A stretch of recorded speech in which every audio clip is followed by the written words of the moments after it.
Wonder Twin Powers activate. Form of potato. Shape of. Welcome to House Common Blood. I'm Gray, your DM and host. We run a D&D 5e homebrew campaign called the Hangman Campaign March of Storms. It is all about our heroes trying to stop the calamities that are trying to destroy the world. I'm here with Eddie.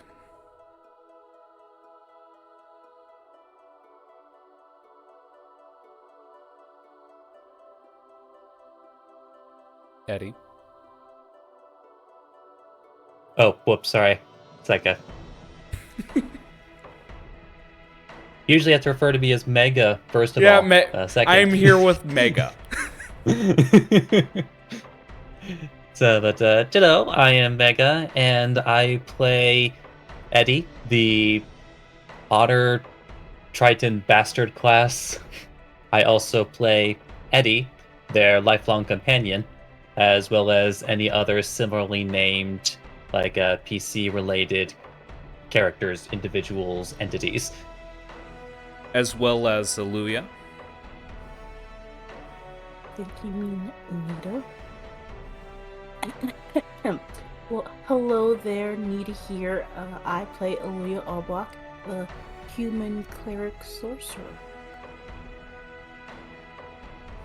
Alright. As well as Mavet. Hello everyone, I play Mavet, the newly resurrected monk tree golem. And finally Moo. Ha! I got special treatment. Hello? I sound a little bit strange today because of a sore throat, but I play Seer, my ever always on fire alchemist Genasi, and they very much just got lit up in the face, but were unfazed. Alright. Last where we left our heroes off, they were exploring the depths of what looks to be a dungeon. They made contact with a goblin king by the name of Gungra. After swiftly and brutally kicking his ass, he surrendered. And they came to an agreement that he would no longer bother the Prick Prick tribe so long as he gets his machine back and his revenge, which would be going after Phoenix, the necromancer's tower. You guys also discovered a couple books. A few books, actually. One looks to be a diary.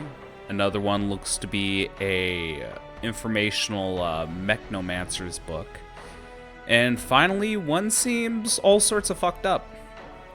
The Shadows of Alchemy. And as one of our players, Seer, began to read into it, something talked back to her, telling her to stop reading. Taking that advice in hand, she stops reading, and the party meets an invisible assailant, a bird that can only say a few things at a time with a specific voice. After going back and forth, you guys discovered that what he really wants is for you guys to get the fuck out of the dungeon. And finally, Seer begins to mess with a dragon head on a wall. Putting her fingers in nostrils, her hands are manacled, and a breath of fire envelops her. Luckily, with her cloak, she's now immune to fire, so that damage did absolutely nothing. And that's everything from the last session. Are you guys ready? Well, you kind of skipped over the fact that the avian individual would also like to leave, but that comes with Getting the fuck out of here.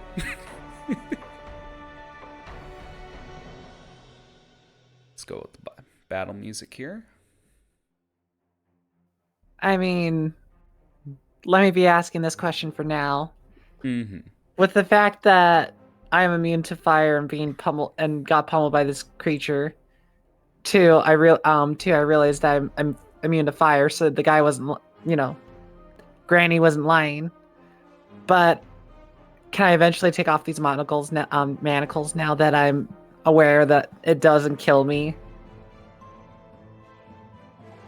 No. There's order of operations here.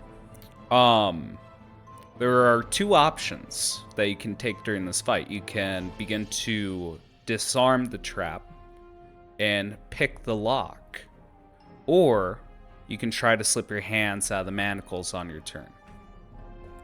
Ah, okay, I'm ready then. I'm prepared. Let's do this. Okay. We start off with Aluya.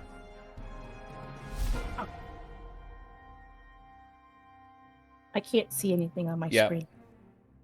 That's fine. Just take a moment before you get on. Let me just hear what's going through Louis' head. I mean, you were seeing Eddie talk to this bird. Then all of a sudden you see you hear a draconic scream followed by a breath of fire that licks through the door all the way to the back wall near the Vandy set. My thought is one of us, in true fashion, has done this, so I should see that we're not dead. Yeah, that's pretty good.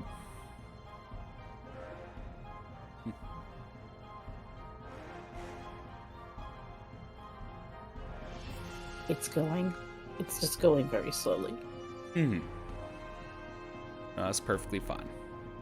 If you want to, you can tell me what you want to do. And, Eddie ran out before me, right? Mm-hmm. He ran out before you, then ran right the fuck back in. Eddie, should I go in there too, or should I stay where I am? Like, I guess that kind of depends. How open are you to getting blazed? Like your blaze, or is this like something else, like with the fire? That other one. I'm good where I am, but I don't see Seer. Can you see her? Oh, she got blazed. Well, if anyone would do that, she'd be the best person. So, Seer, you good? I wouldn't say good. I'm not on fire. I could definitely say that I'm stuck. You're stuck. Is there a way to not make it so hot so we can come to you? I mean, if I come to you, but the thing is, it has my hands. It has your hand. So, I need to lockpick this, or I just poof myself away. I do not have the poofing abilities where I don't make a mess. Eddie does, though. Other Eddie. Aluya's gonna hold her turn to, like, dash in if need be. So, I'm good for now. Okay. Seer, is now your turn. It is your choice what you want to do. You can either try to disarm this breath of fire to access the lock to the door, or you can try to do a sleight of hand check to slip your hands out of the manacle. Keep in mind, See. if your hands are out of the manacle, it is not feasible to disarm or pick the lock. I mean, in this case, I think I have to do an old-fashioned pick and lock. Pick and lock. All right. Let's go over this. So when it comes to this, if your intentions are to disarm the trap and then pick the lock, you are going to have to make me a dexterity thieves tools check. Alright. I'm trying to remember if I had Flash of Genius. It seems like everything reset on my character sheet, so it says something like that. Mega, did I mention I burned all my Flash of Geniuses, or did we just have a long rest? No, I don't think we did. You didn't mention burning all of them, but I know also we didn't take a long rest. Yeah. I think then, if I remember correctly, I only have. Oh crap! I only have one more. Yep. This sounds about right. All right, then. Now, I need to put it out there that disarming this trap is going to be a sequence of rolls, so keep that in mind. No, I appreciate you telling me that. I just Yeah. need to see. So proficiency.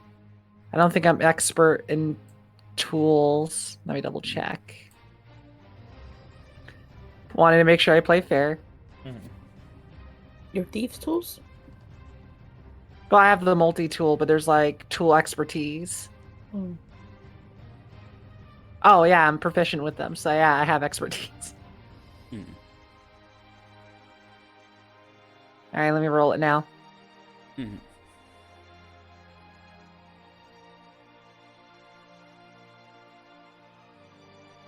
tell me what you roll.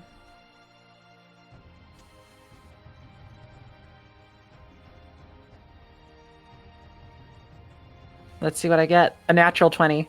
Holy shit. Alright.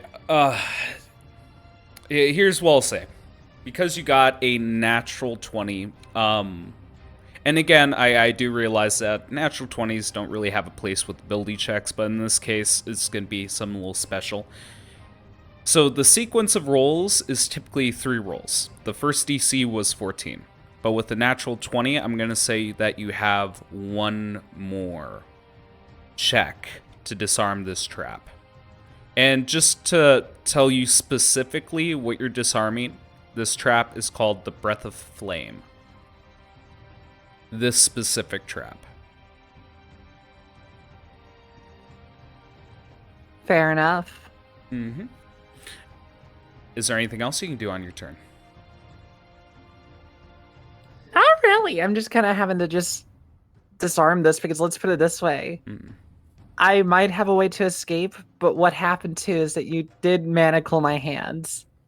Yep. So unless you let me real finagle, I can't really cast the spell I need to get out of these. So I kind of have to just brute force it. Brute force it then. Alright. Unless you have anything else on your turn, we'll move on. Next on the initiative is the Dragon Head. Now, like I mentioned before, the breath of flame recharges. This, on the other hand, is not the breath of flame. As you see within its mouth, you see 2 more nozzles begin to wiggle their heads out. Acid begins to drip from the canisters as they point towards you. This is not a saving throw. And because Eddie had such a clever idea putting Eddie in the way, I'm going to say that you have half cover, which will give you a +2 to your AC and onto your saving throws, which I should have considered last time, but again, you're immune to fire. All right. 2 of these jets come out and point towards you. Are you ready? I am ready. Ready, Freddy. Check.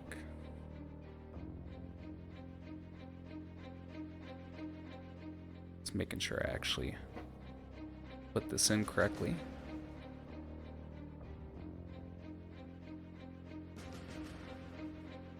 Got it.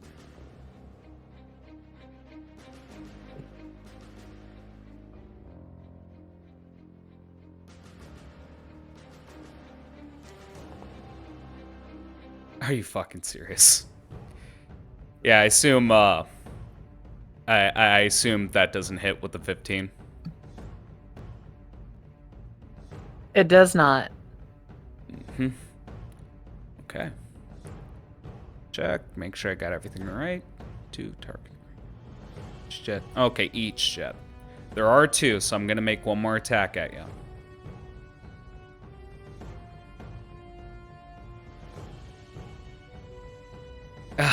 Okay, 20? Even with the +2 with half cover, that's exactly what you needed. Okay.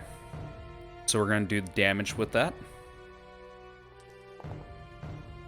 Holy fuck. Now, keep in mind that damage did not roll correctly. You take 21 damage. Owie. Yes. And because it was a hit, you're going to take 44 damage at the end of, on the end of your next turn. And keep in mind, just so the party does know, because this is a little awkward as an encounter, these acid splash jets can be targeted. All right, and that is the end of its turn. At the start of its, should be Eddie's turn now. Eddie, is your turn. You see these jets come out and spray acid onto poor old Seer over there. She's still dripping with acid and is burning the carpet. What do you do? Well, dude, that looks a bit gross.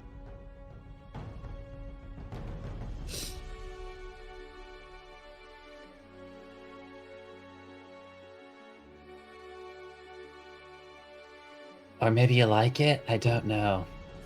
No, I don't like this. In fact, this rather hurts a lot. I also realize there's another nozzle on there.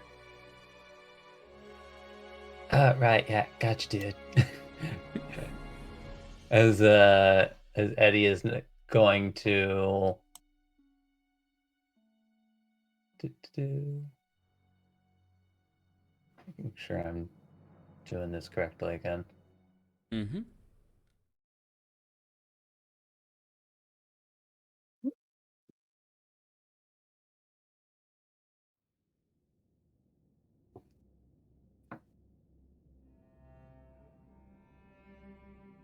So actually, I do have to ask, does this actually count as a creature? The entire thing, no. But the nozzles can be targeted, but it is not considered a creature. I'm mostly asking for the purposes of Eldritch Blast.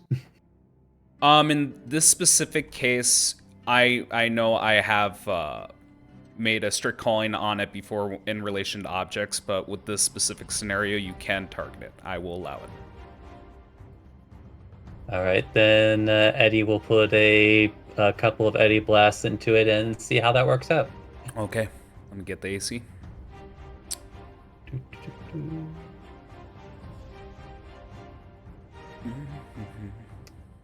Oh, this is awkward.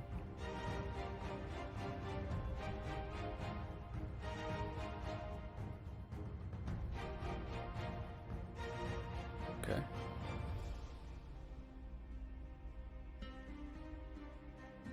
Okay.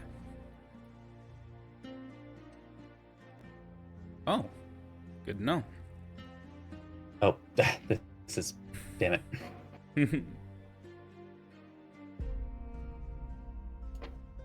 Okay.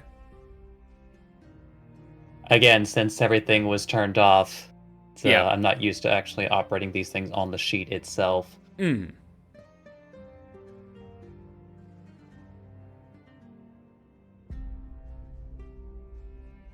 And I guess I'll go ahead and remind, because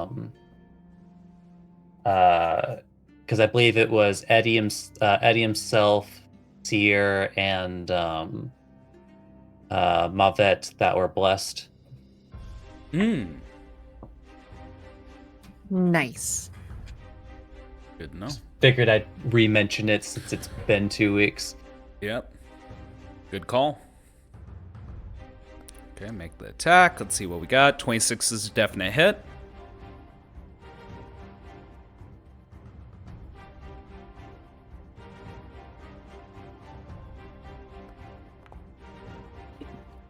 It'll be Okay. 13 force, and we'll tack on 4 bludgeoning. Okay.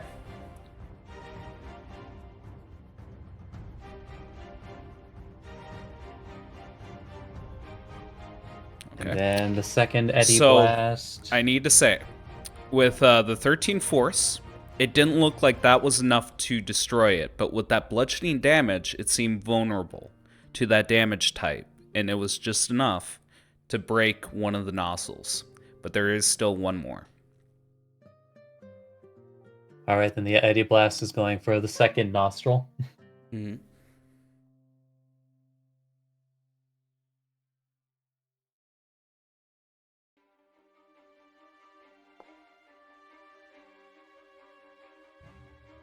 Okay.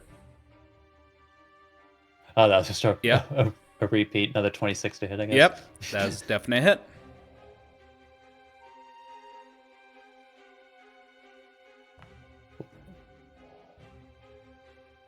Another repeat. Okay, just Yep. 2 identical blasts, except I don't get to put bludgeoning on the last one. Yep.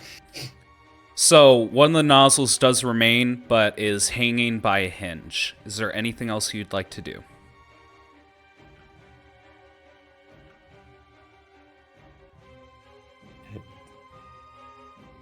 I'm actually gonna double check my resources real quick. Mm.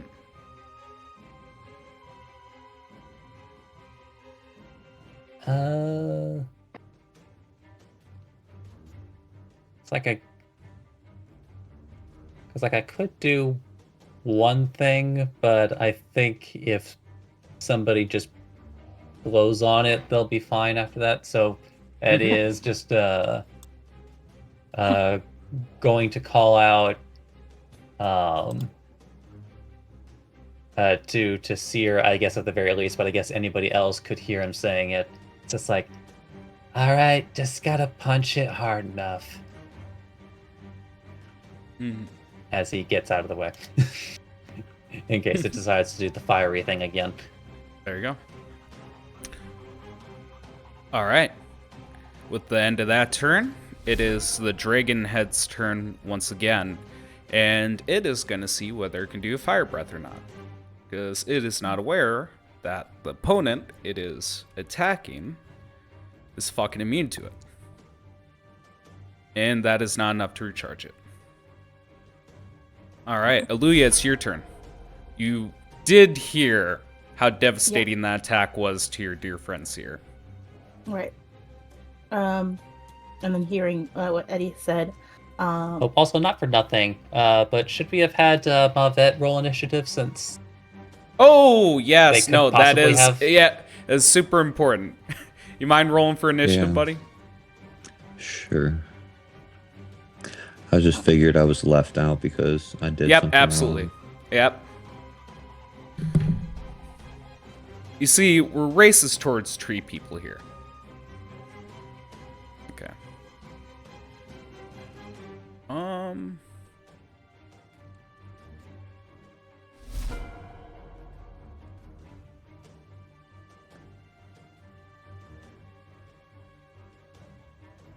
All right. Because this was mentioned and you did miss your turn, Aluya, before your turn, I'm going to allow Mavet to act once. Mavet, what do you do during your turn? I will make a unarmed strike against the nostril. So you're going to go up to it? Yeah. Well, move your token, bring it over there, and try to fuck it up. Let's see where it is.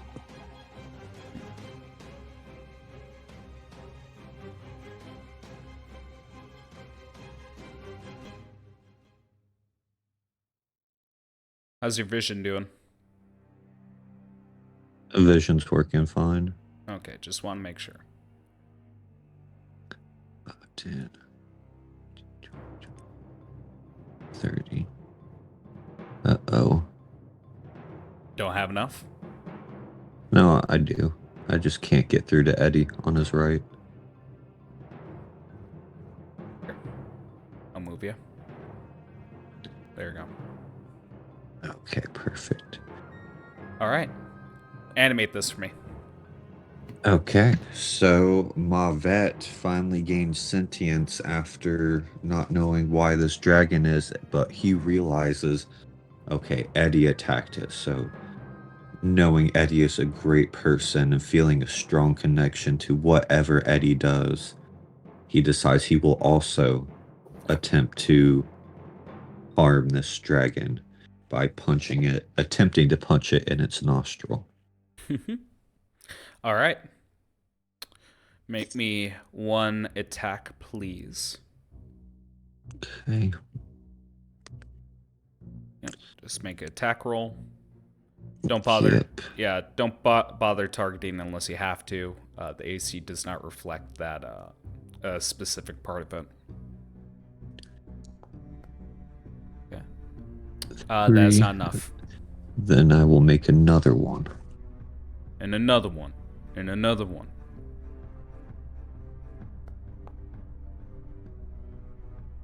$16 is enough to attack it.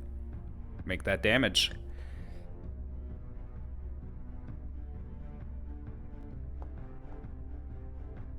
All right. Or bludgeoning. Which would be 8. How do you destroy the nozzle? So I imagine I see it is just hanging off by a thread. So Mavet, with his monkey talent, waves his hand like he's conjuring a ball and then quickly plucks the nostril and just pulls it down gently and it falls off. There you go. Can we just appreciate for the moment that both nostrils took 13 force damage and 8 bludgeoning damage? Like between 2 different people. There you go. All right. Aluya, it is finally your turn. Unless you have anything else you want to do. All good? I am good. Okay. Aluya, is now your turn. Can't do much at the moment. I gotta get closer. Yep. And I still can't really see her from my vantage point. Yep. The wall, yeah. Um, What your token sees is definitely reflects what you see. yeah. I wish I can just beyond this door, like right here, I would be able to see her.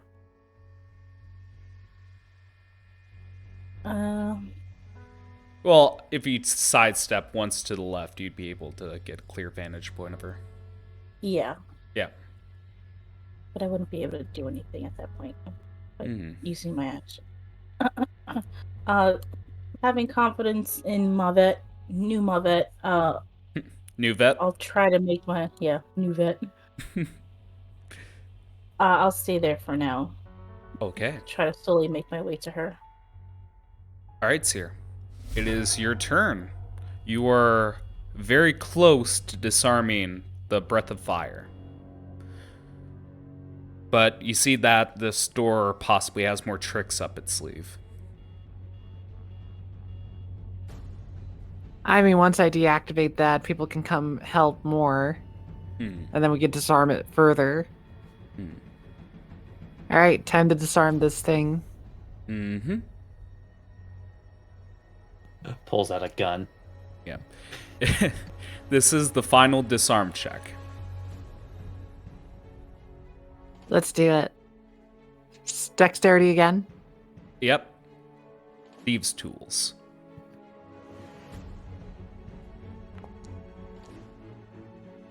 All right. That is a 20.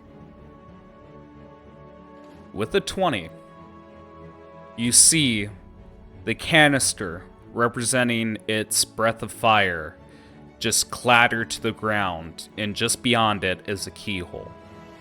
It seems as if you can pick this lock, you'll completely deactivate this trap. Is there anything else you'd like to do on your turn? Is there anything else you'd like to do on your turn? I'm going to let the group know specifically that the fire canister's off, so that if they need to approach me, they can. They won't be lit aflame. But there is acid that shoots. Maybe. We'll find out. Basically, I go like, So I deactivated this part. Yeah, this part. But I need to pick this lock to fully turn this thing off. Mhm. If you want to approach, you can now. Okay. Is that the end of your turn? Yeah, that's pretty much it. I have to do more, picking. All right. I'm gonna re-roll that acid damage because since it is the end of your turn, you do take 4d4 damage. It'd be 7 acid damage. It is now the head's turn. With its new turn, you see again 2 canisters begin to roll out from its mouth, dripping with acid. But this time it has 3 targets. This one's a very specific question because this attack is technically a ranged spell attack. I believe. Let me double check the wording on that. The main reason... If you count it as a ranged spell attack, let me double check. then it's going to be making all those attacks at disadvantage. Okay. Yeah, it's ranged smoke attack. Target. Okay. And target within.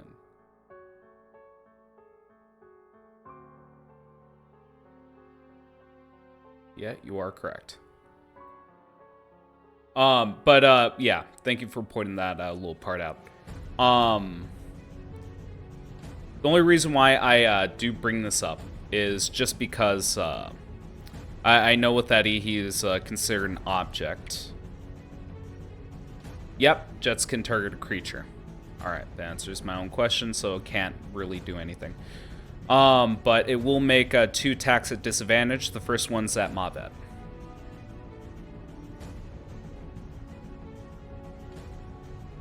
Make roll. Attack. Disadvantage. First one's at Mavet. 19. That will hit. Alright, with the damage. And again, don't take this entire total. That'd be 17 acid.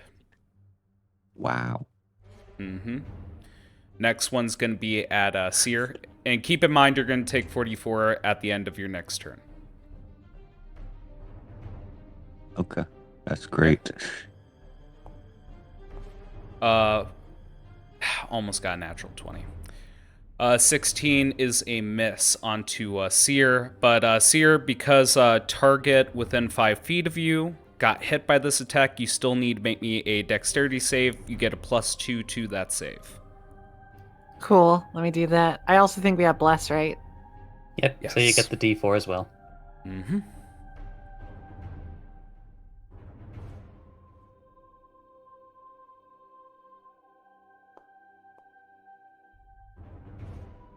Okay. Yep, and yeah, the +2 is from yeah, +1. I assume +2 is your natural dexterity modifier, which would make it Correct. 15, and you got the +2 from half cover, or yes, half cover, which would make it enough to succeed. Yay. Okay. I didn't die. Nope, not at all. Okay. That is it. Mavet, is your turn. You see both these canisters right in front of you. What do you do? Okay, so does that damage go after or before my turn? After your turn ends. So at the end of your turn. So these canisters, I guess I could attempt to punch it again. Hmm. Yeah, let's go ahead and do that. Mm-hmm. So.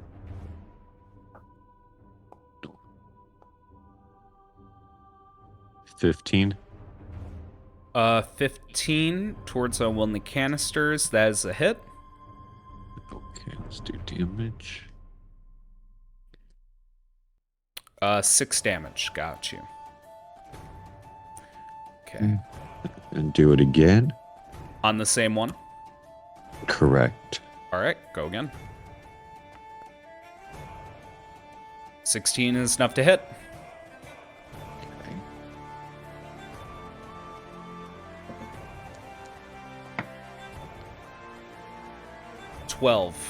Total damage onto this canister, and it is still up. Do you do anything else?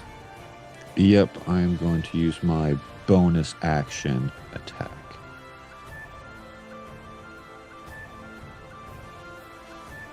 Okay.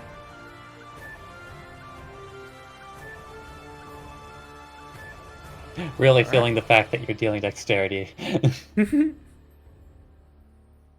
All right. Reminder that you were also blessed, so you do get a D4. 13 yeah. is enough to hit. Okay, so I Okay. don't need the Yep. D4. The lowest Damn we'd seen it. it is a 15, so I just figured I'd remind. There Wow. we go. Yeah, describe how you destroy it. So, with my 3 attacks, I attempt to give it a slap. I notice it jiggles a little bit, so I reel my hand back a little, what I thought was a little further, and then hit it again. It seems it jiggles just as much as the last time. So I really reel Mavette's hand all the way back and gives it a nice little as it breaks down. All right. And that will end my turn, and I'm assuming that damage is coming. Yep, it's going to be 44. I'm going to re-roll that.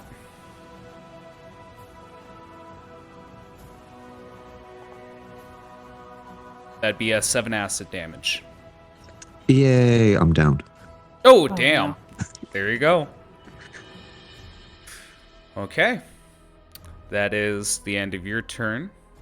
Eddie, you hear a loud thump, along with more spurts of acid that you're pretty sure you've taken care of the canister 6 seconds ago. What do you do? I guess it has more nostrils. This is the serious case of pick your nose syndrome. As Eddie moves over.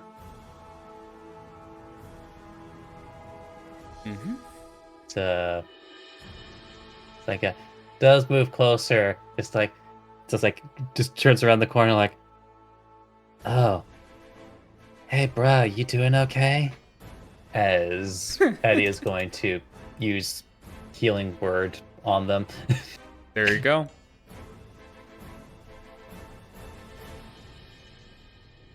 I'll just make this a little bit faster.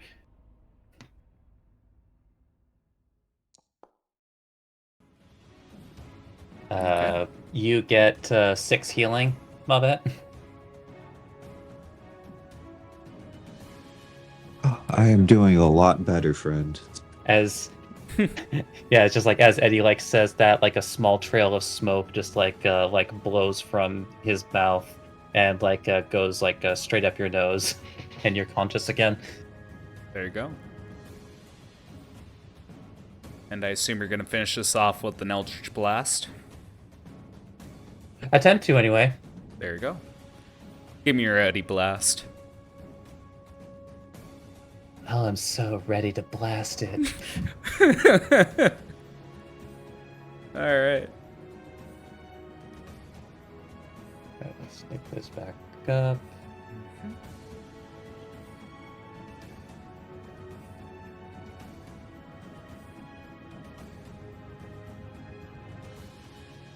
Can hear my dad prepping for the house. There you go. Well, we can. That hits.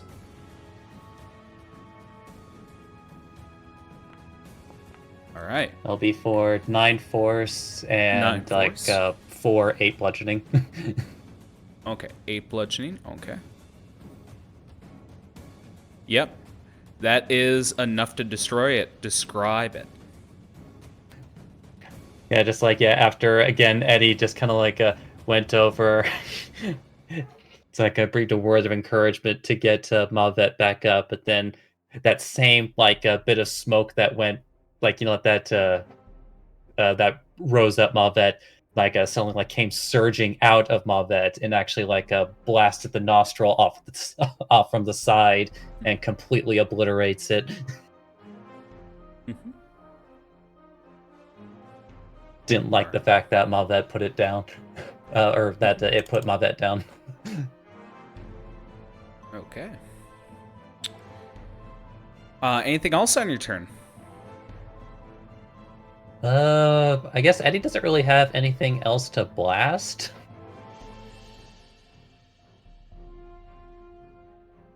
Yep, nothing. But he also doesn't targetable. want to get in. Huh? I said nothing targetable. Go on. Yeah. But he also doesn't want to like get in Aluya's way, so I think he will still, regardless, move back to where he was before. All right. That's the end of your turn. We'll move on. Okay. It is the Dragonhead's turn. It is going to try to recharge that blast.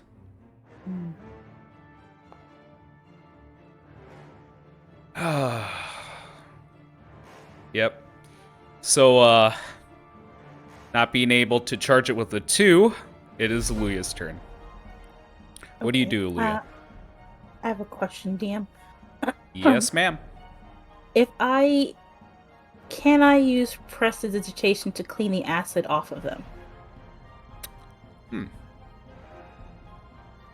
Usually I would say no, but in this specific scenario, I will allow it.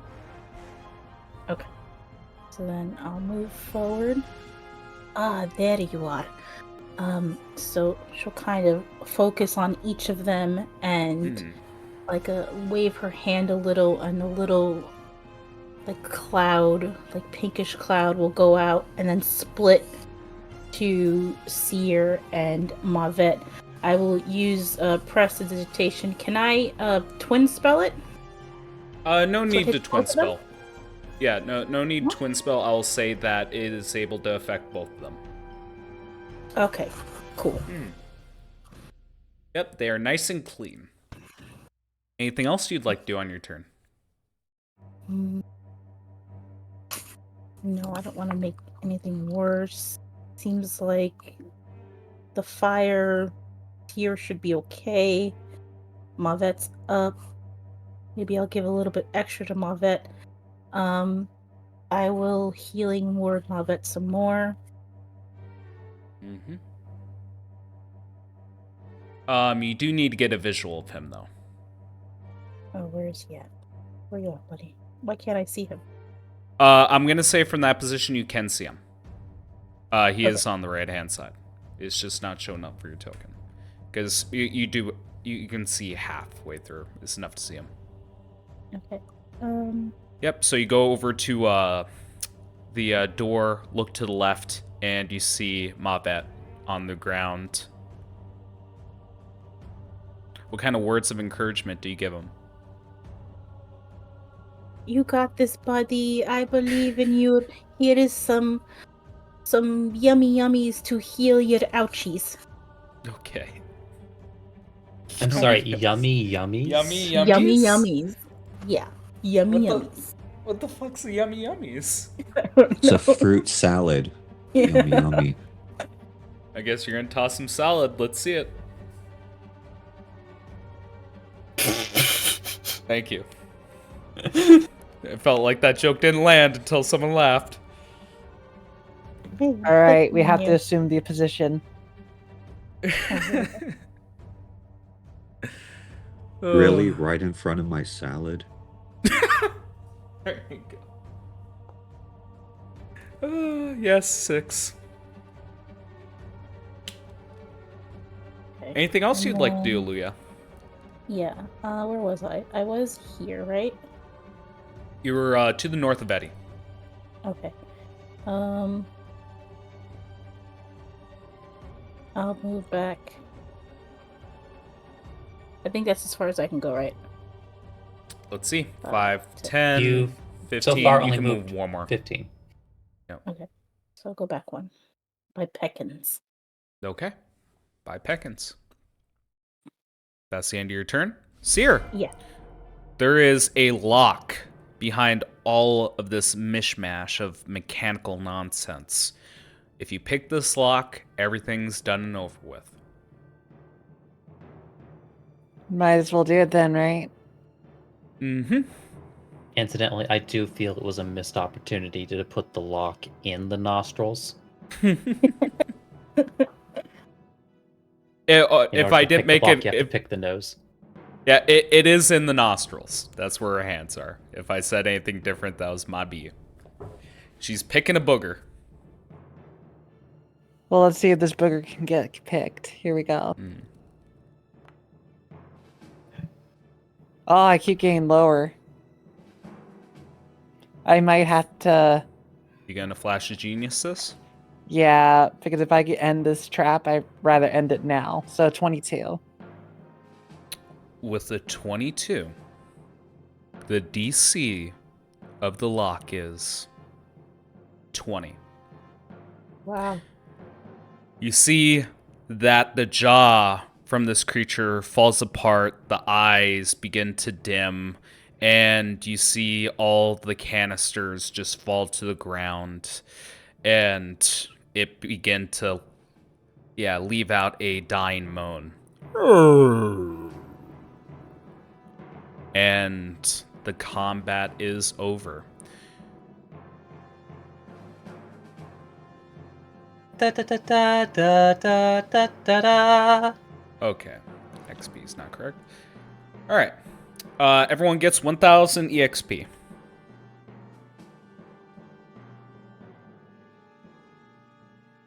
Well,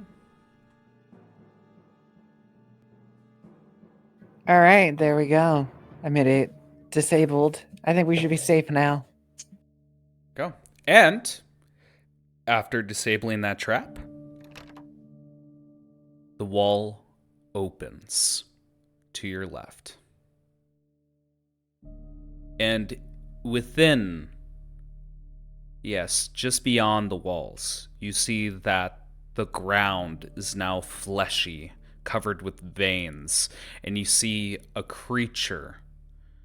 Yeah, much like a dried prune, this dehydrated, small creature is moaning at you. Is trying to grab at you, but you're way too far away. This is exactly what I saw when my kids were being born. Daddy! No, no, no! Well, What do you guys do? looks back to Leah and goes like, so, ready to explore Flesh Tunnel? I'm sorry, what? What now? Well, apparently when I opened this door, another door opened, and the walls are made of flesh, it has veins, and apparently there's someone that really wants to give us a hug. I don't know. Maybe I should just be gentle. Maybe. What does it feel like? Do I just put a fist in or what? I mean, it's all or nothing here. I would like to make the suggestion, my friends. If we all form a line, like one of those futuristic things that go choo choo, I volunteer to go first, and we could run we can make a train through this tunnel. Can you repeat that one more time? You're breaking up a little bit. I make the suggestion that we follow in a single file line like a train, and I'll take the lead and be the Okay. first one on the train through this flesh tunnel. And and you're saying, Eddie. Eddie will just kind of like poke his head back around the corner. Oh, like, not for nothing, but some of you guys don't look that great. Yeah, I mean, Maybe you guys could like use an hour power nap. I mean, I don't know if we have time. As you see, Seer walks out. Mm-hmm. We might Well, need to move on, but go on. Well, it's just that some of you look like you're going to, like, fall asleep anyway, but, like, permanently.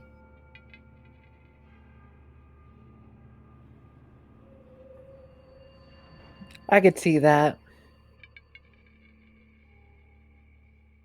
Eddie just strictly calling out the fact that the two of you specifically have taken a lot of damage.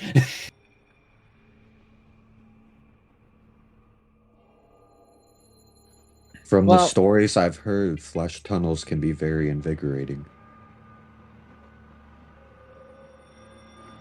Question is, how long can you last in the flesh tunnel? It's not a good Yeah. indicator. You don't know. Also, if it's, like, full of burning lube, that might not be a great idea either. Oh no, don't tell me it's infected. Only one Can way I to make find out. Can I roll a perception check to check for lumps in the flesh tunnel? Yeah, sure.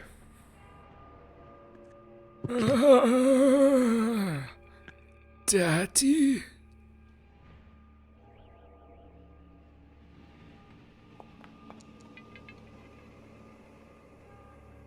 $17. So you're checking for lumps? More specifically, like are anything tumor-like, lumps, warts. cancerous? Yeah. Or it looks Um, infected. No. You take a close look at it, and you see a specific and memorable spiky vine mixed with the cords of human flesh.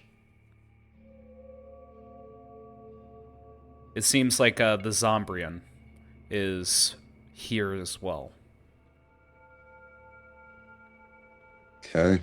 I think it might be best for us to take a short rest, and I will write a letter to a dear friend Maury to see if this is true. The fuck are you trying to say? You've never watched the show Maury? I'm No. not the father. Oh, there you go. All right. Well, okay. That was good. I'll give you that. All right. If you guys are planning to take a short rest, it appears that Peckins is downcast. He's just looking at the ground, kicking it.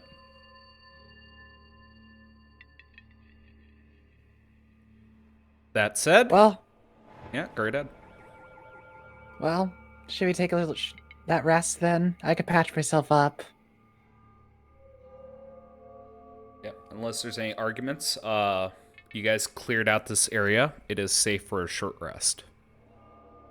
Once again, I feel like I have to like readdress this with the DM, but Yep.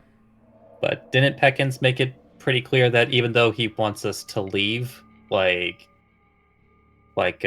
he himself can't leave unless something is done?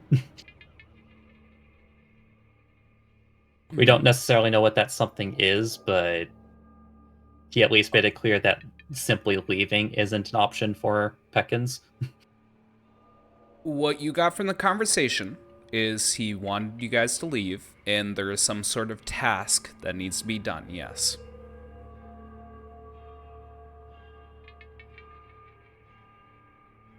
That is what I can confidently tell you.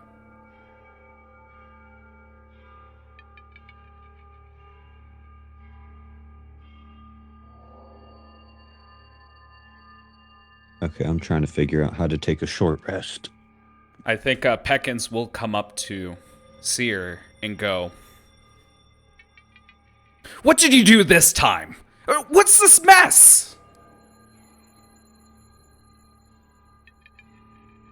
I mean, if you really want me to be honest, sometimes when you need to explore things, you gotta take it to the face.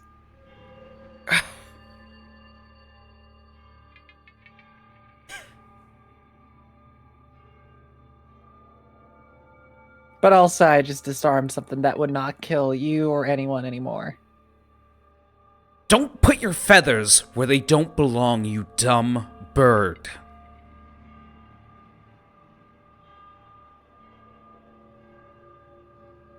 Well, due to that, though, I did find a tunnel. Quirks an eyebrow. Oh, closest thing a bird has to an eyebrow. However, I don't think we should explore it right away. We need to recover. Well, I can handle a bit more, but looks to Mavet. Oh, Mavet does not feel too well. Yeah, I'll patch you up if you need it. You see Peckins go to the hallway, peek out towards the door, sees the creature in the flesh, goes back, and cups its bird chin with its wing. And I think he says something along the lines of, "Remember now, you must find that bastard. The wizard is hiding somewhere." Why are you looking at me like that? Get going! Go! Go! Shoo!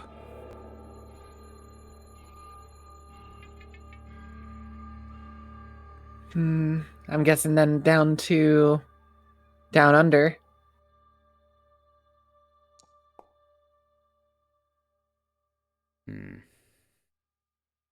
Sits onto the chair, just begins to mull something over in its head.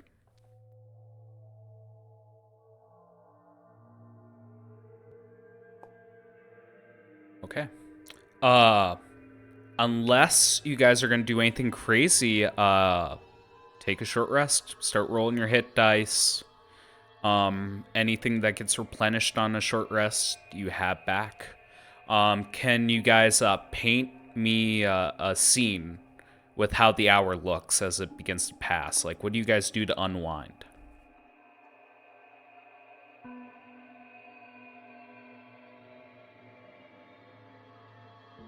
Everyone, And please I think take it's like a turns. pretty normal for Eddie, but just like like taking a spot on the bed and just and taking just a smoke break. Mhm. Go. Sears very much fixing up the clothings they have, as well as just tending to Mavet, who seems rather beaten the crap out of. And you feel a deep appreciation to the granny who gave you a cloak. Oh, hell yeah, I am. Again, when I was putting in this trap, your character was the first one that came to mind. But in true Gray fashion, I completely forgot about it when the session I introduced it.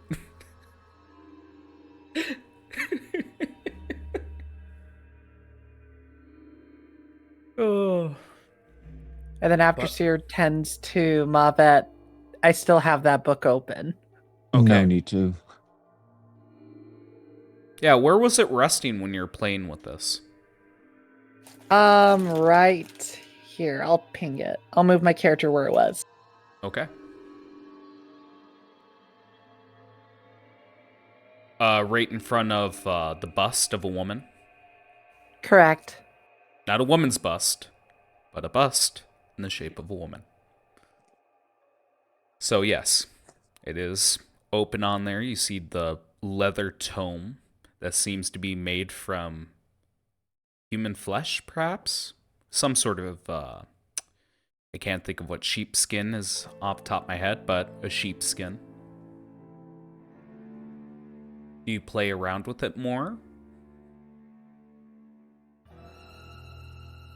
The problem is that I just got out of a trap. I don't want to do another trap. You sure? Not right now. I'd rather do it later. Never know what might happen. The thing is, though, is a book I really would love to see. Be really cool. I'm gonna look to Eddie and Aluya and being like, I didn't finish reading this book. Although, I don't want to be another cause of disturbance.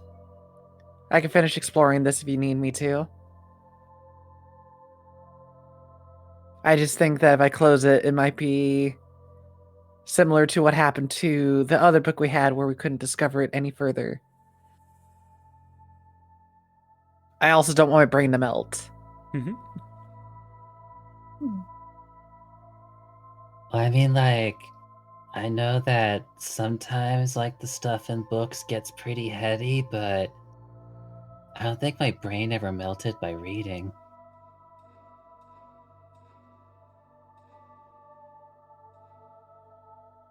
That's what the drugs were for. I only say that though is because, well, based off the contents of it, it's talking about a rare species of beings that we haven't seen. Mind flayers.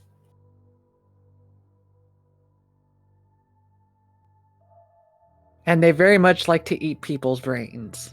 Mm-hmm. However, I don't know the capabilities of this book, at least not yet. However, it is a book that I'm very interested in reading by the fact that, well, it might have secrets of alchemy.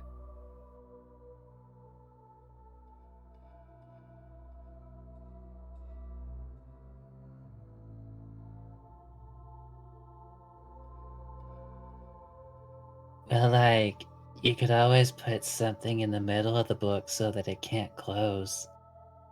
Like a bookmark. Well, you can close a book with a bookmark. Maybe more like just like wrap a shirt around half the book so that it can't close properly. I like that idea. That'll make it so that I could carry it about, but without it trying to secure itself. And then when we find a better spot, I can finish reading it. Seer will pull out their blanket, which looks more like a tarp that handles fires. It's like a heating blanket.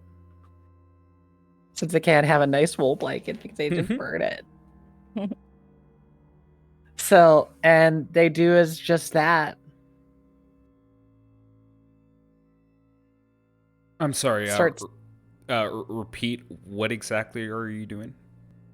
basically we're gonna secure the book so that basically it cannot close itself, but I could carry it. Okay.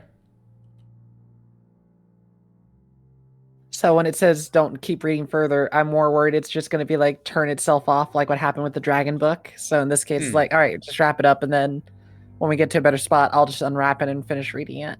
Mm-hmm. That's more because a party member got in an argument with the book, but I wonder who that was. I wonder who that person is. Okay. What about Mavet? What do you do during the short rest? Mavet would be mainly spending his hit dice. But to flavor that up, he is meditating. And as he's meditating, you're noticing the smoke within his chest cavity swirling around him. It looks jagged at first, but as he begins to meditate, it becomes more wisp-like and curvy. All right. I know this is a little bit early, but since we're going to be deciding course of action we're going to take and the direction you guys are going, we're going to take an early break. And during that break, I want the party to decide what their next move is, where they're going to go, what they're going to do. Who votes to go down the flesh channel? Say aye. I Choo choo. Oh, shit. Well, I guess it's decided. Well, we're still going to take our break. We'll be back in about 15 minutes. Thank you. Okay.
All right, welcome back. Now, what are you guys going to do?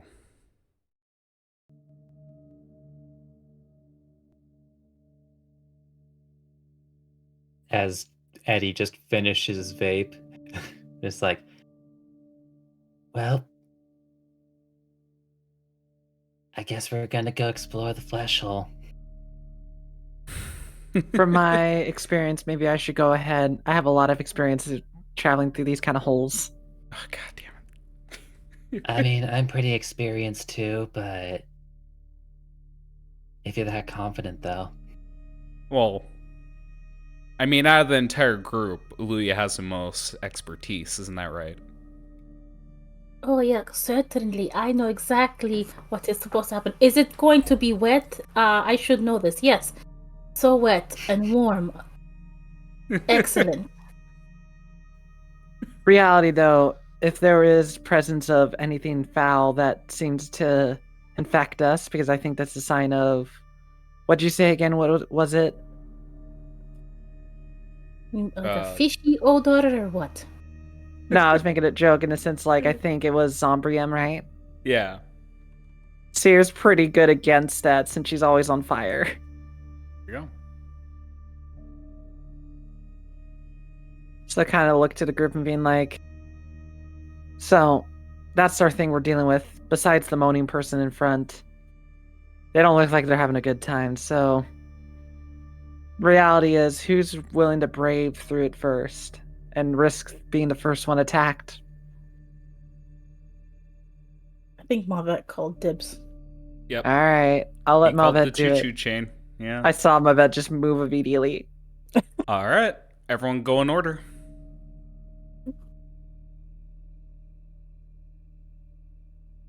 Mm-hmm. Start making your way through the tunnel.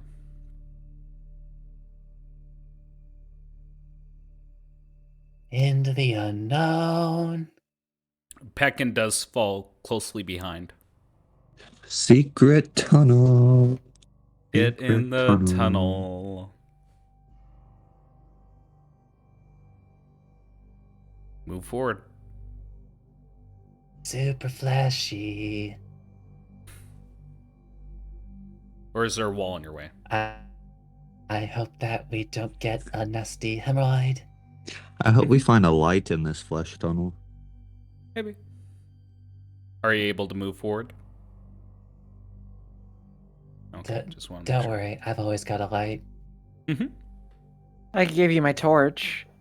Seer pulls out a torch. Want me to light it? All right. You're gonna light a torch. I'm gonna put a light right on you. I mean, I don't need a torch. I'm just asking Mavet if they want it. Oh, no, I was hoping to find one made out of flesh. No. Oh, well. Puts torch back. There you go. Yeah, go into the darkness. It welcomes you. You walk past one of these pale, pruny creatures as they go.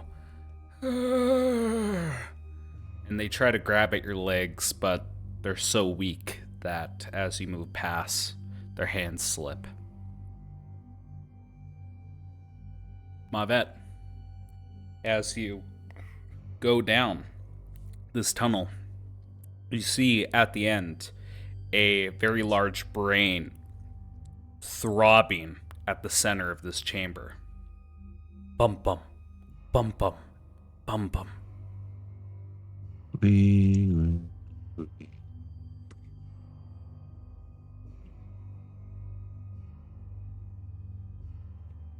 In here, I'm just gonna light up the tip of my spear again. Okay. Okay. Does everyone It follow seems suit? seems like someone was in here before us. They Bum, had a little bum. fun in the flesh tunnel. Bum bum. A rare experience indeed for my people. Mm-hmm.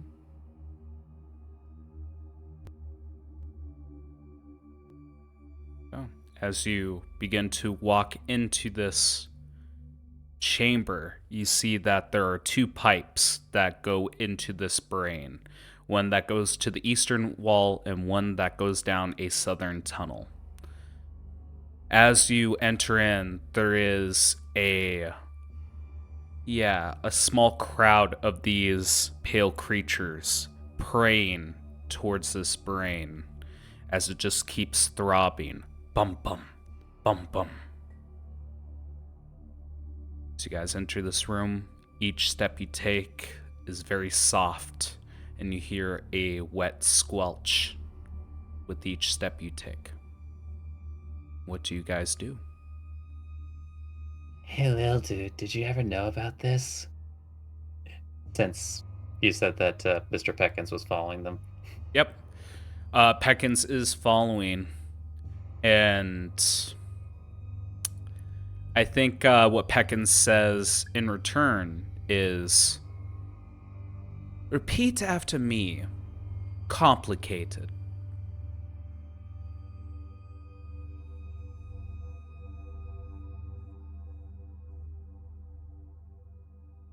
I guess, do you think we should mess with it, or do you think we should leave it alone? Bounces his head shoulder to shoulder, considering it, and he gives you a shrug. He doesn't know how to deal with this.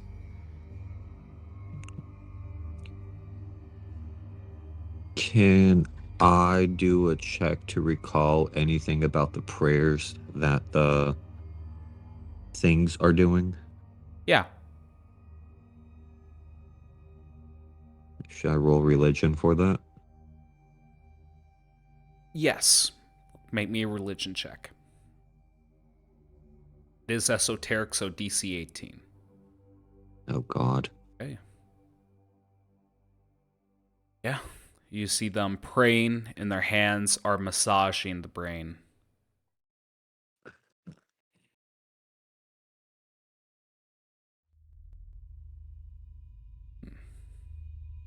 And I feel when everyone comes down this hallway, enters the room, not everyone entering the room, but as soon as everyone makes it in, I think everyone hears in their minds, "Oh, what do we have here?"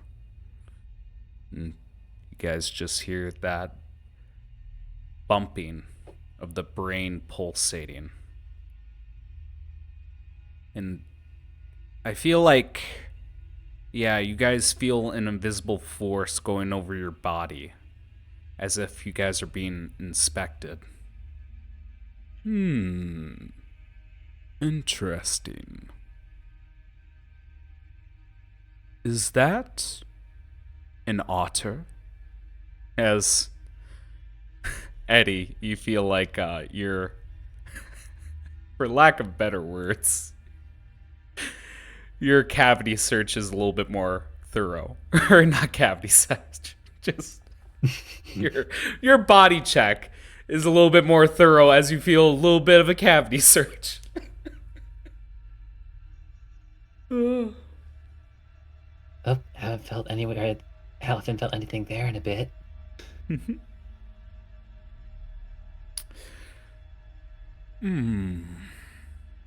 Is that a haze I see?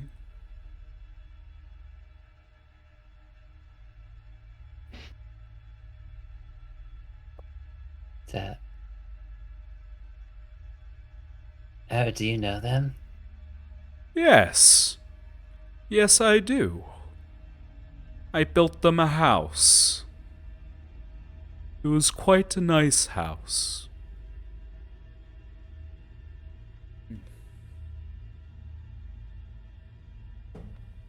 You know, for some reason,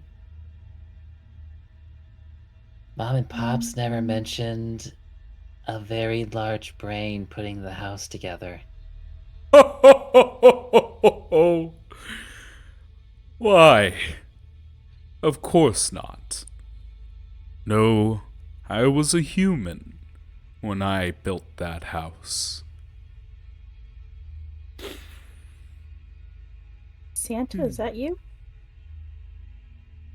I've got a present for you as well. Why don't you sit on my brain lap? Nice and slow, yes.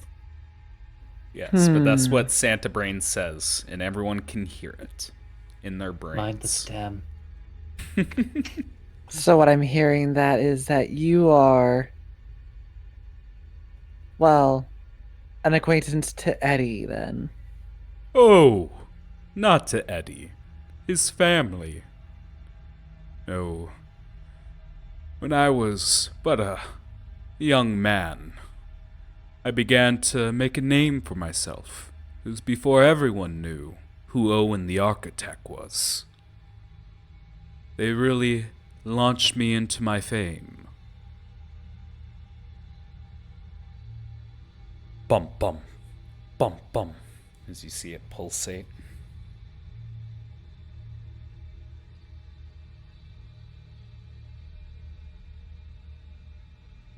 Now, why are you all down here?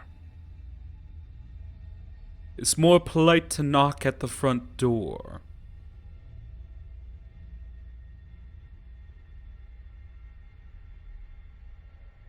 But there was no front door, it was like a side secret door. A secret door? Yes. That doesn't sound right.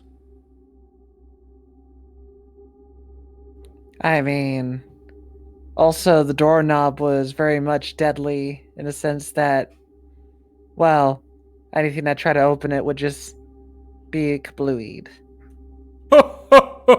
Oh, of course. You see, I am all flesh and no bone. People could hurt me. I wouldn't want that. Yeah, I was wondering, like, is there a story behind why you're braying now? Oh. Oh, yes, there is. You see, ever since I was a boy, I was a sickly man. My body couldn't take too much stress, couldn't walk too long before giving up. So, I tried my best to make a living for myself. I had a natural knack for architecture. But as the days went by and my magic deepened, I seen that there were steps ahead of me. An evolutionary step for transmutation magic. And I was on the cusp of something great. Until that damn beast got in the way. I was so very close to having a very strong body.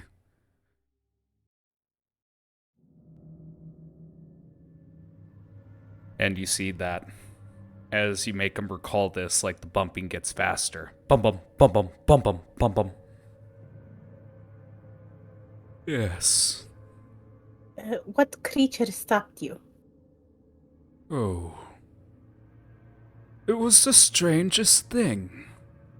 'Twas a dryad, but it was male. Oh, very curious. For some reason, I was thinking it was gonna be a Hadozi. It's such a strange creature. Usually they're only female.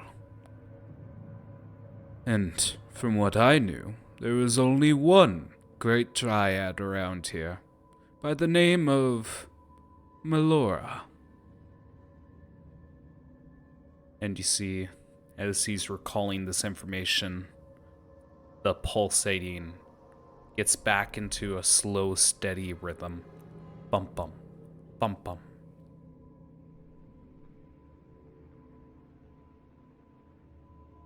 Yes, that thing. He got in the way, and I was running out of time. My body, it couldn't last much longer. So, I did the next best thing. I made myself into something greater.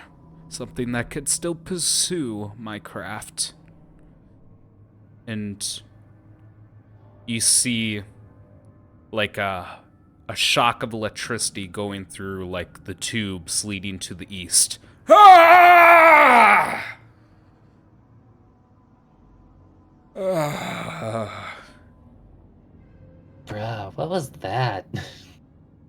Yes, it's a complicated ritual. I didn't quite do it right. I need a host to keep myself alive. A vessel. But since I couldn't find one, I had to make do with an alternative method. And you just see the beating going on to a new rhythm. Bum bum bum bum bum bum bum bum. Interesting. Then, if you don't mind me asking this question, do you plan to reside here for the rest of your times, continuing your work? Heavens no. I plan to find a vessel. And once I do, I will walk again. Oh, it's oh so very close.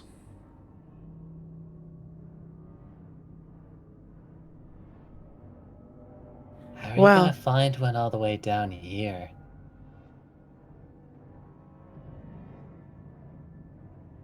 And I feel like there's just like a minute of silence.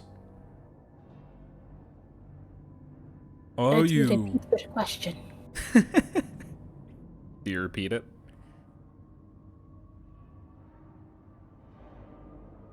Huh?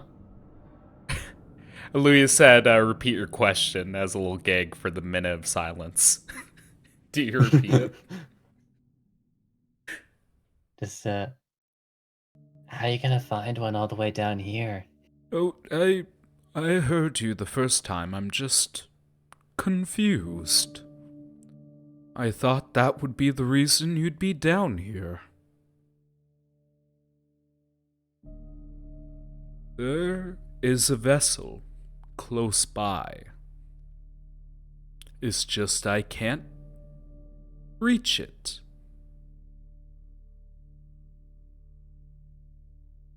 King's buddy, I think he might mean you.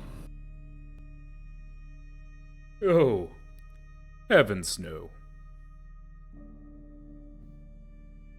You're way too small for my big throbbing brain.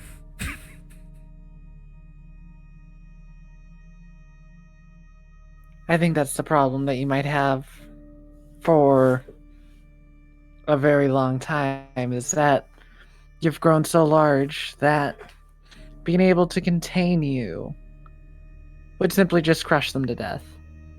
Oh, like I said, there is an appropriate vessel very close by. It's You hear just... the smarty pants here. Be careful.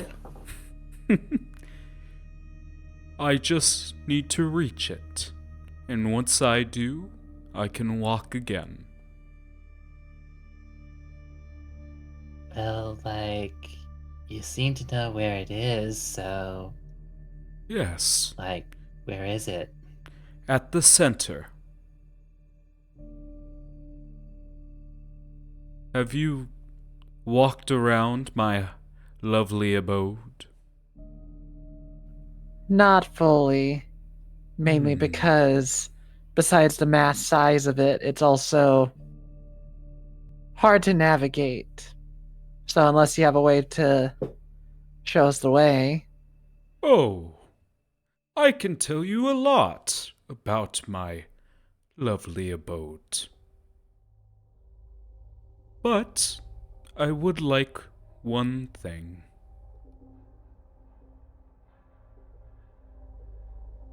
No, I won't give you a massage on your brain. Oh, heavens no, but it would be appreciated. You see, at the center of this facility, there is a grave. And within this grave, there is a vessel. I would very much like to be in this vessel. If you could help me with that, I'd be more than happy to enlighten you to the secrets of my abode. Can I insight check him that, like Seer, none of us is his vessel and Yeah. Go right ahead. Am I allowed to ask why it's in a grave? Oh, because it died oh so many years ago. I was actually trying to make flesh for it.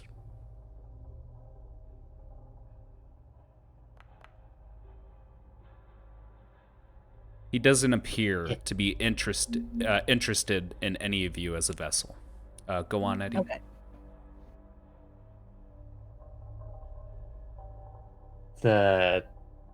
He says, like, isn't it, like, gonna be a bit grody, though? Oh, from what I could tell, is the bones are bleach white, nice and clean. Yes. You see, this vessel, it's been sought after by oh so many people. So much that even the witches tried to destroy it. But oh, it's too powerful for them to destroy, even as a corpse. But it should be sanitary. If not, I can clean it with a solvent.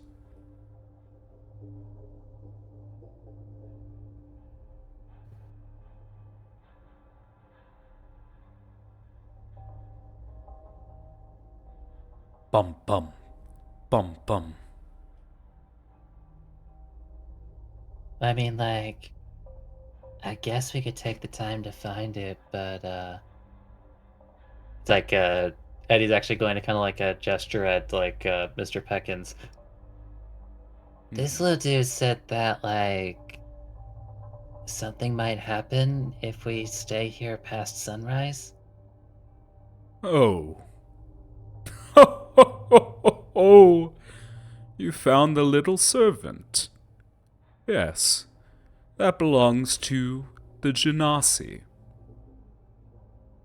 Oh, I fear nothing too bad will happen to the poor bird besides being chewed out by its master, possibly punished. Though he won't die.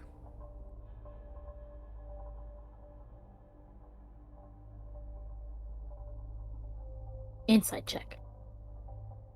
Go right ahead. Hang on, before you roll. If anyone else wants to make a check, we can make this a group check. I just want to remind people if you see a failure or anything like that, I want people to announce that they're going to do checks first. So if anyone wants to participate, go right ahead. What are we rolling? I just went to the bathroom real quick. Oh, insight check, if you want to roll it.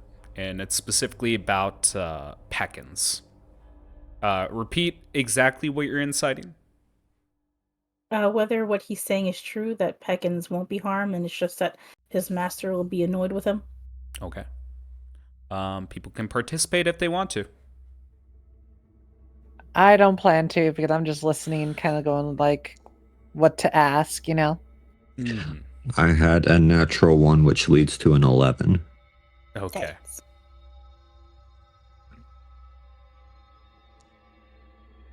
Holy cow. I highly doubt guidance will help me, but here we go. Yeah. It appears he's And- truthful.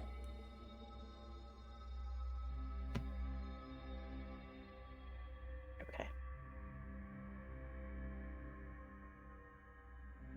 But he answered your question. It appears that nothing Peckins will not die. There's nothing too crazy that's going to happen to him. He's just following the orders of his master.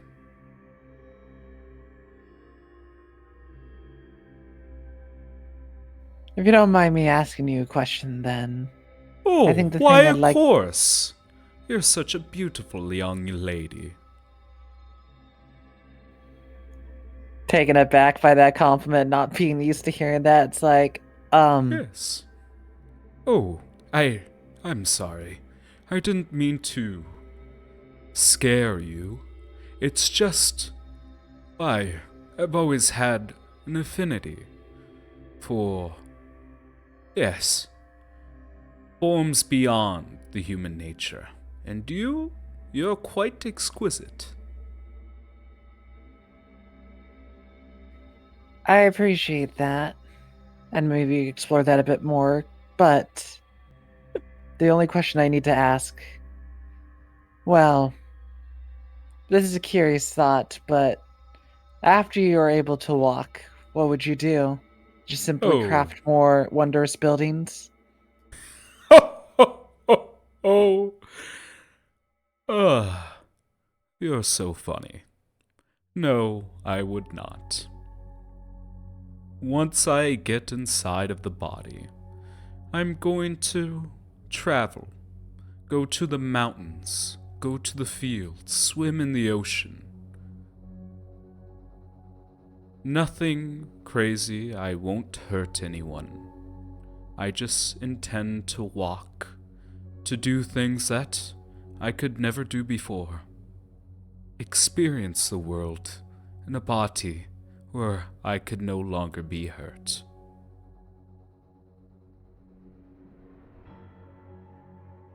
I could see that being an ideal for many people. Hmm. I would say the same in my case, only instead of not being able to walk around, it's more of experience what normal people can experience.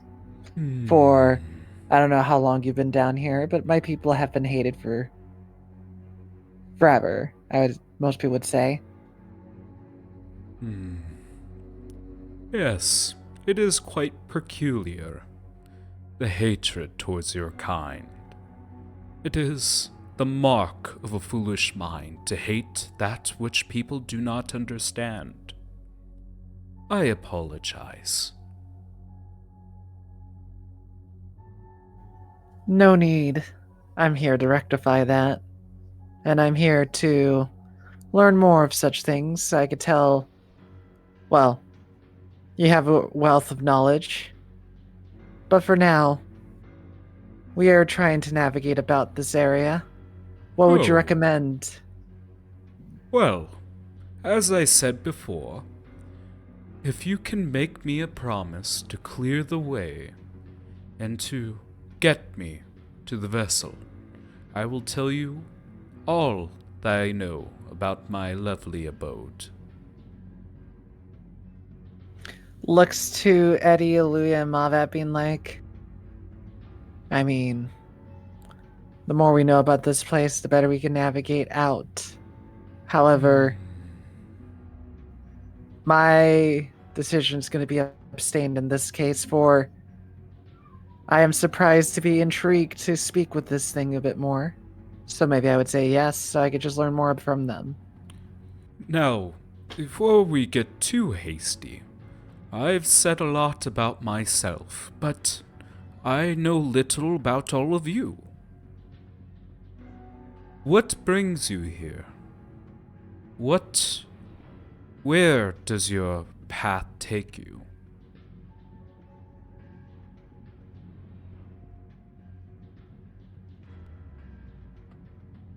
I mean, like, it's been taking us a lot of places recently, but I guess right now, though, we're just trying to make sure that, uh, like that.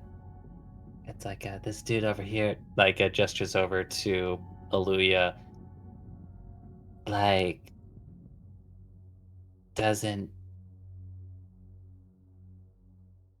I guess what would be the best way to put it?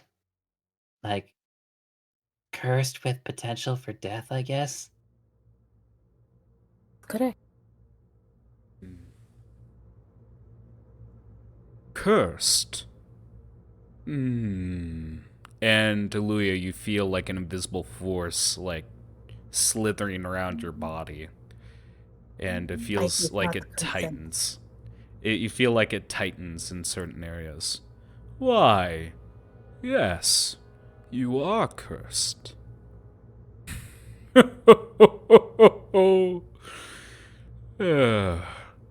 Such a weak spell. Yes, it does seem to be deadly to you.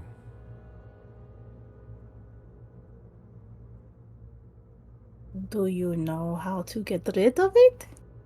Yes. Without me dying. No. At least he was honest.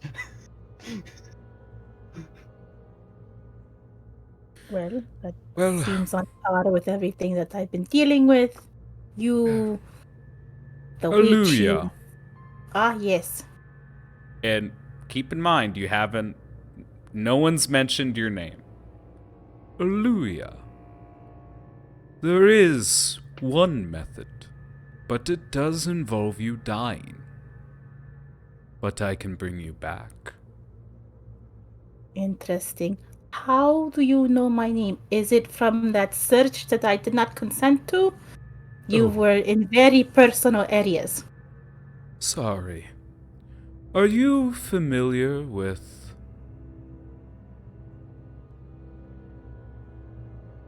nonverbal communication? Is that like the thing that Eddie does? It is routine body language. Everyone does it.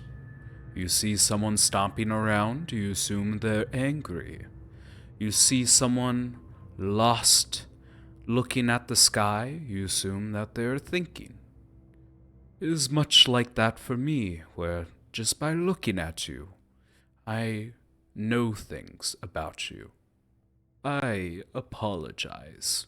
It was not intentional. It was merely a reflex. I see. I see.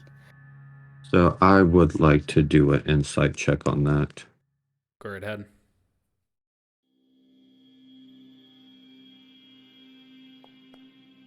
Anyone else joining in?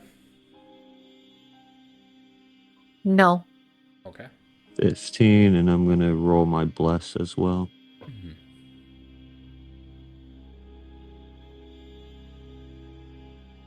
17. It is kind of horrifying with your 17 as you realize this thing is being honest. It can gather a lot of information just by being around creatures. Okay, I have a question for him after Aluya's done. Okay. I can bring you back exactly the same way you are right now.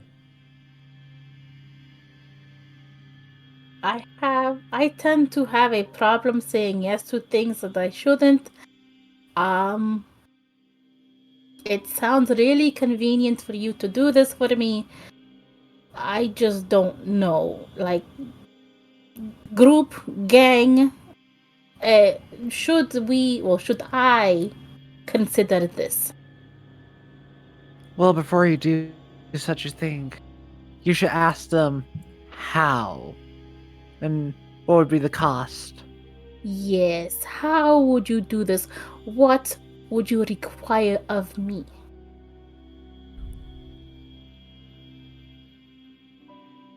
It would be a friendly gesture. So long as I That's get what the hag so said.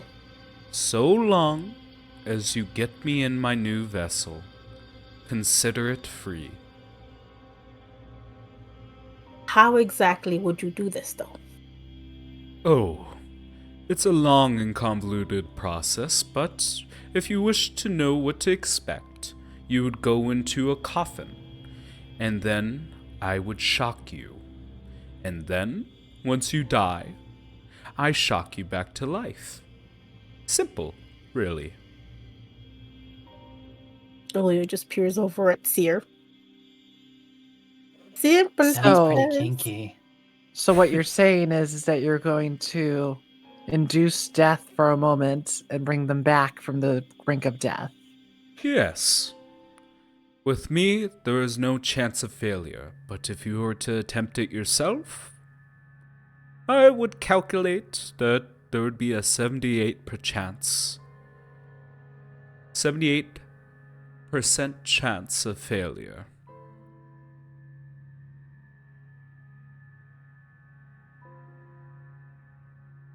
Well, it seems like we're considering getting this body for you anyway, so Sir can understand more. Is that correct? Is that what I'm gathering here, people?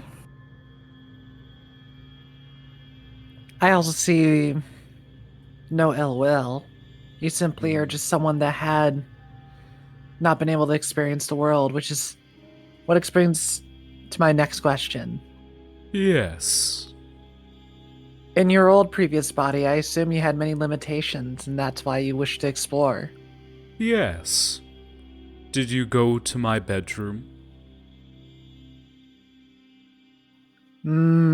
I thought that was what I noticed. Yes. Then you've seen my body on the bed. As you recall, there was a mummified corpse that was headless. I have a question. How did you get your head off? Oh, there's a book that I have that goes into detail about the process. Do be careful though. I put traps in it to keep it from prying eyes. Do you mean this book? Pulls it out. Oh, yes. It's a marvelous book. You should be fortunate that I was kind enough to put in a warning. I appreciate that because I was worried that, well, nah, I don't need to worry about it anymore. But yes, once I went through the stages, once I became this, it was a very simple process.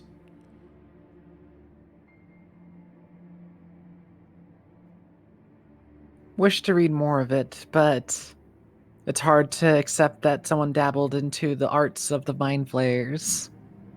Oh, Then again, they know the yes. best on how to extract minds. Indeed. They're an interesting culture. Here, let me see that book. And you see, like, folds of meat open up to an opening for you to place the book in. I don't see why not. It straight up is like, hey, I don't want my brain to die, so I might as well put this book on there after I unwrap it. Yep. You unwrap it, put it in, the folds of the brain cover it, and you see another shock through the pipes from the east go into the brain as it screams, "Ah!" Yes. That should do it. And the brain opens up the folds once more, and it presents you a book.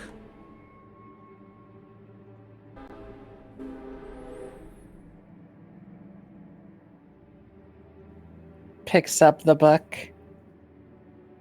Yes. Since you are such a lovely lady, I took off the trap. You may read it at your leisure. Damn it, Gray, you're throwing me off. My character's very insecure about people complimenting them because they're very much used to being treated like a monster, so I'm getting thrown off. This brain's throwing moves at my character, guys!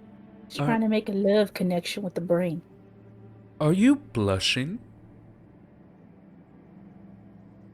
Unfashionably so, Seer moves her head away. How cute. And looks towards the rest of the party. I prefer to be open and honest, and I wish not to leave any question about my character. I have asked you a fairly large favor. Is anyone aware of the vessel?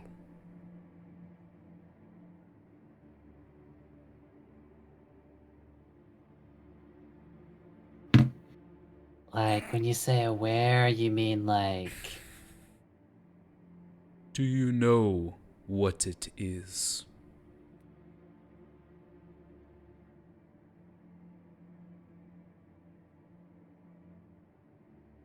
I assume that it could be the size of a giant. So it might be a giant's body, but I'm not sure. So no, we don't.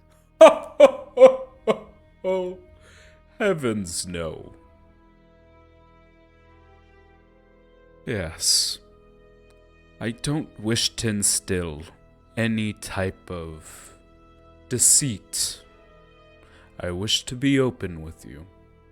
The vessel I seek is in the grave of ill omens. It is a monster. Some used to call it a Tarask. Do you know what a Tarask is?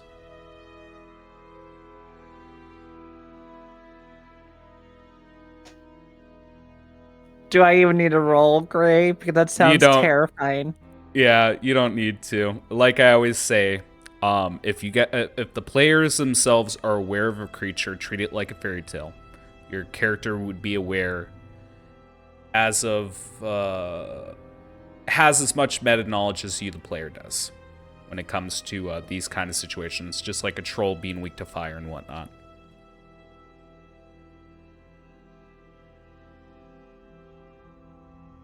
Above table, guys. If we can get a Taras that is buddies with us, we rule the world. Well, it also sounds like this Tarask at least is nothing but bones. So probably won't have all the powers of Tarask. Yes. But above table, it's still a terrifying idea to give a brain a Taras body. Now, I am not sure if everyone knows what Trask is, but it is a mythical monstrosity, and I want to assure you, I don't seek this vessel for ill purposes. I have no ambitions for destruction or domination. I simply wish to be in a vessel where I may be protected. And if you do help me, I shall assist you with any cause you desire.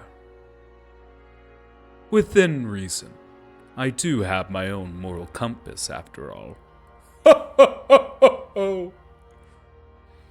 Kind of leans into Eddie and going like, you know, that might actually help since we are dealing with 4 deadly elements, especially people that might want to doom the earth.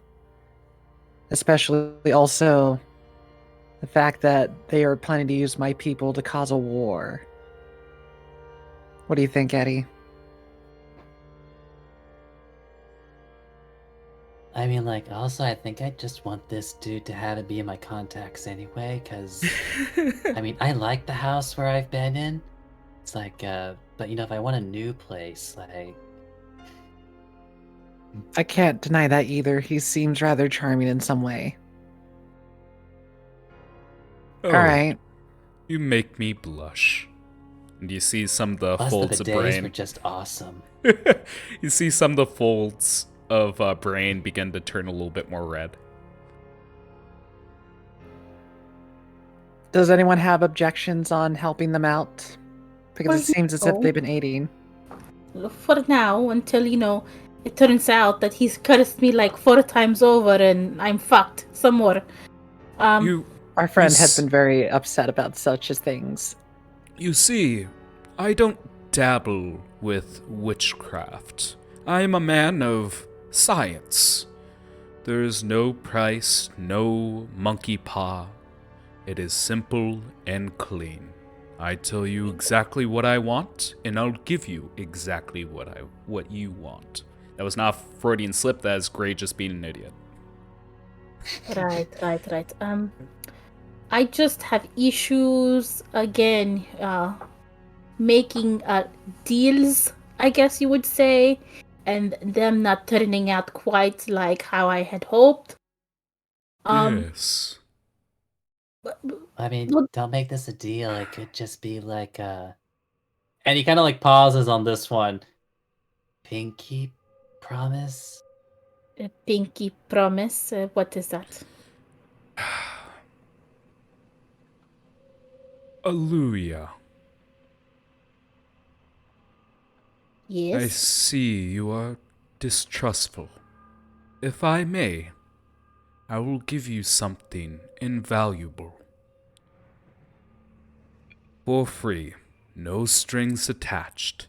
A boon just for you. Is it like something I already know, and I'm asking anyway, and then you repeat back what I already know, so it's really like nothing that you give me? No, I am no witch. I am no trickster. There is a memory that you seek, a day you wish to know about. I can give you an answer.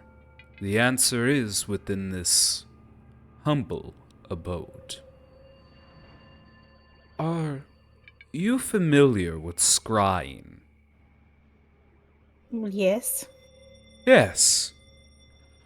Well, I have developed a pool that can scry a location in the future, in the past, through a very specific time frame.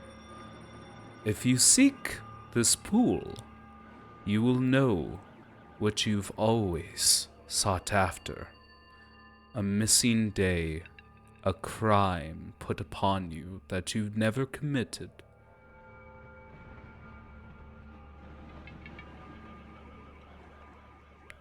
No strings attached, no tricks.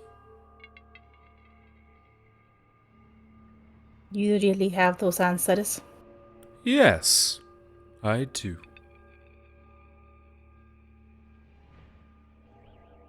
Consider it an olive branch.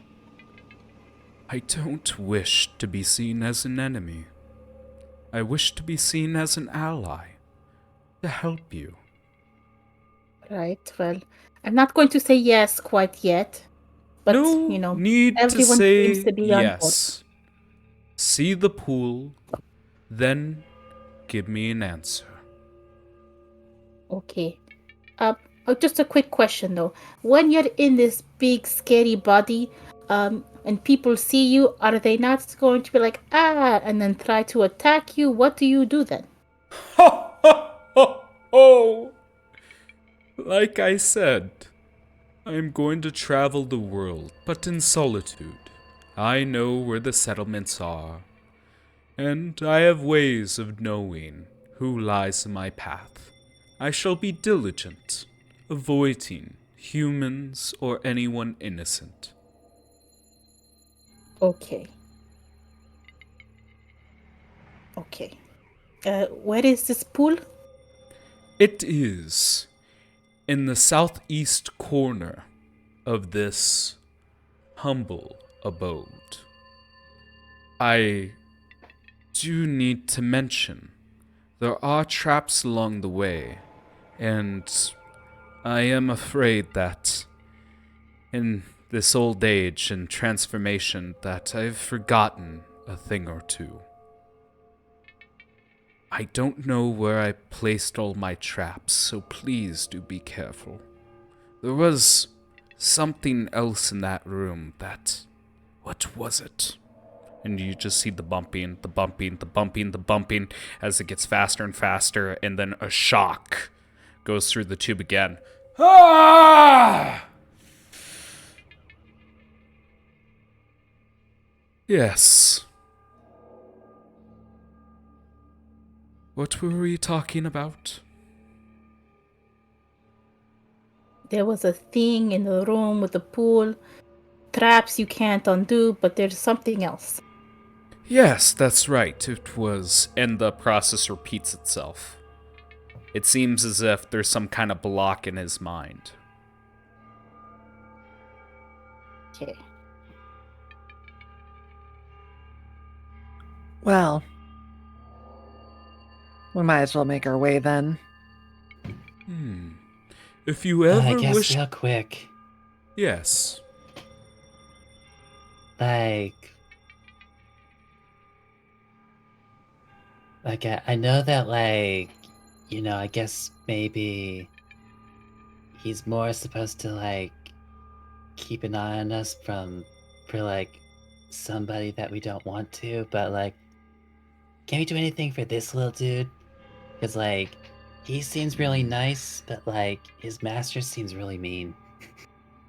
I'm afraid I've been trying my best to deal with that cretin.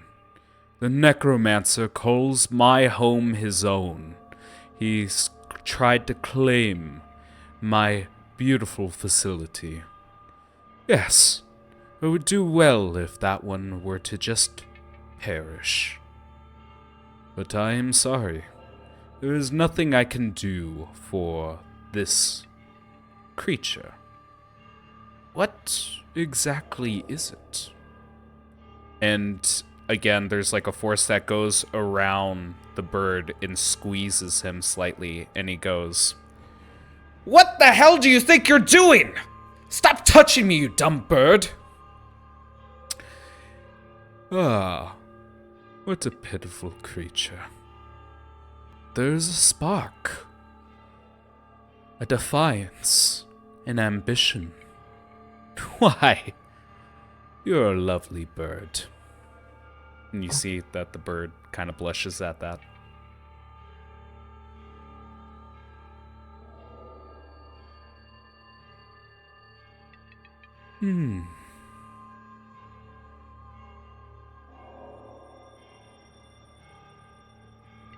Anything else you'd like to ask the big ass brain? Oh, wait. You said that they were taking over your... You don't happen to have a tower, do you? Yes, I do. It took me a long while to build that tower, and I hold it dear to my heart. Yes, I believe that. And you hear, like, a little bit of a psychic sob as he goes, "Yes, would you do me a favor? There is a pendant and a photograph of my wife. Would you be a dear and grab it for me? I would be hurt if I didn't have that."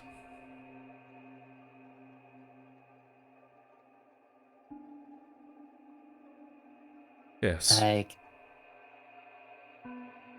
I guess we were going in that direction anyway.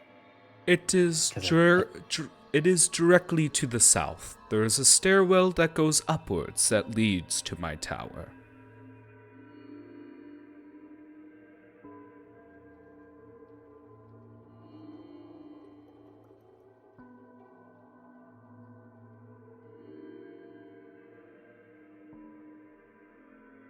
So which direction are we going? There is a stairwell to the south and this special room to the southwest. But there's traps and something in there. Before you leave, may I ask your permission to do something?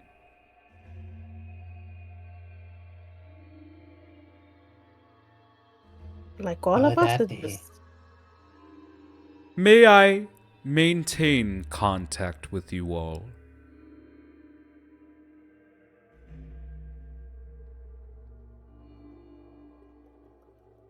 I mean, I'm always looking to make more connections, so I think it's fine. I need to specify. If you feel uncomfortable, you may say no. But if you maintain this connection with me, we can speak as we do now, all across the dungeon and the forest. But, like I always say, I want to be open with you all. If you maintain this connection, I can hear everything you say. And in particular, I can hear your thoughts as well.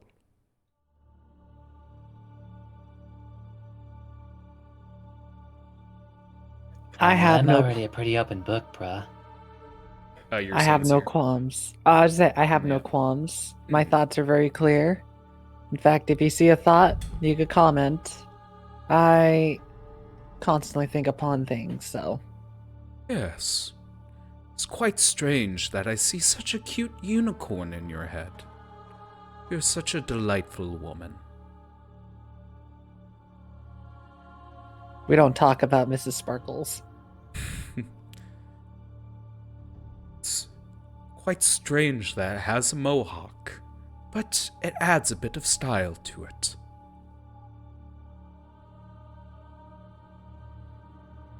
Keep that in my brain. Kind of like You know, I've been thinking about getting a mohawk. Yes, and it would look good on you. But yes, I allow connection with me so that at least while we navigate I can at least help the group. Aluia, feel free to say no. Well, look, like if you're up in my head, right? Is it a point in time where you're like, fuck this, I've got like 5 vessels now. Can you control us in any way? No, but I will not lie to you. I can still hurt you, but I cannot control you. But I wish never to do such a thing. Okay. You wish not to do it, but what if someone's like, hey, I stabbed your big brain. How about you like give them some pain? Would you not do the same and defend yourself? I mean, I suppose, but still. Put it this way. At this moment, you have a spear. You hold that spear in your hand. Yet, you have not thrown it. That is the same situation as me speaking with you. I hold a weapon. Yeah, but I actually use a spear to like spear people with. Just not in this moment. And I do the same. Same end result, different method. I wish to tell you about my weapon and not hide it.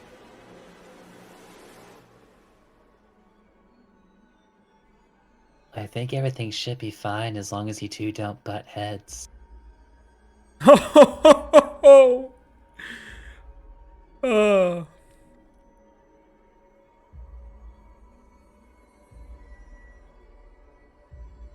Can you feel all pain? If you can give us pain, do you feel the pain that we're in?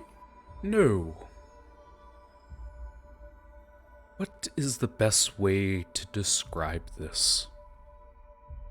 We all have electricity inside of us, a constant current.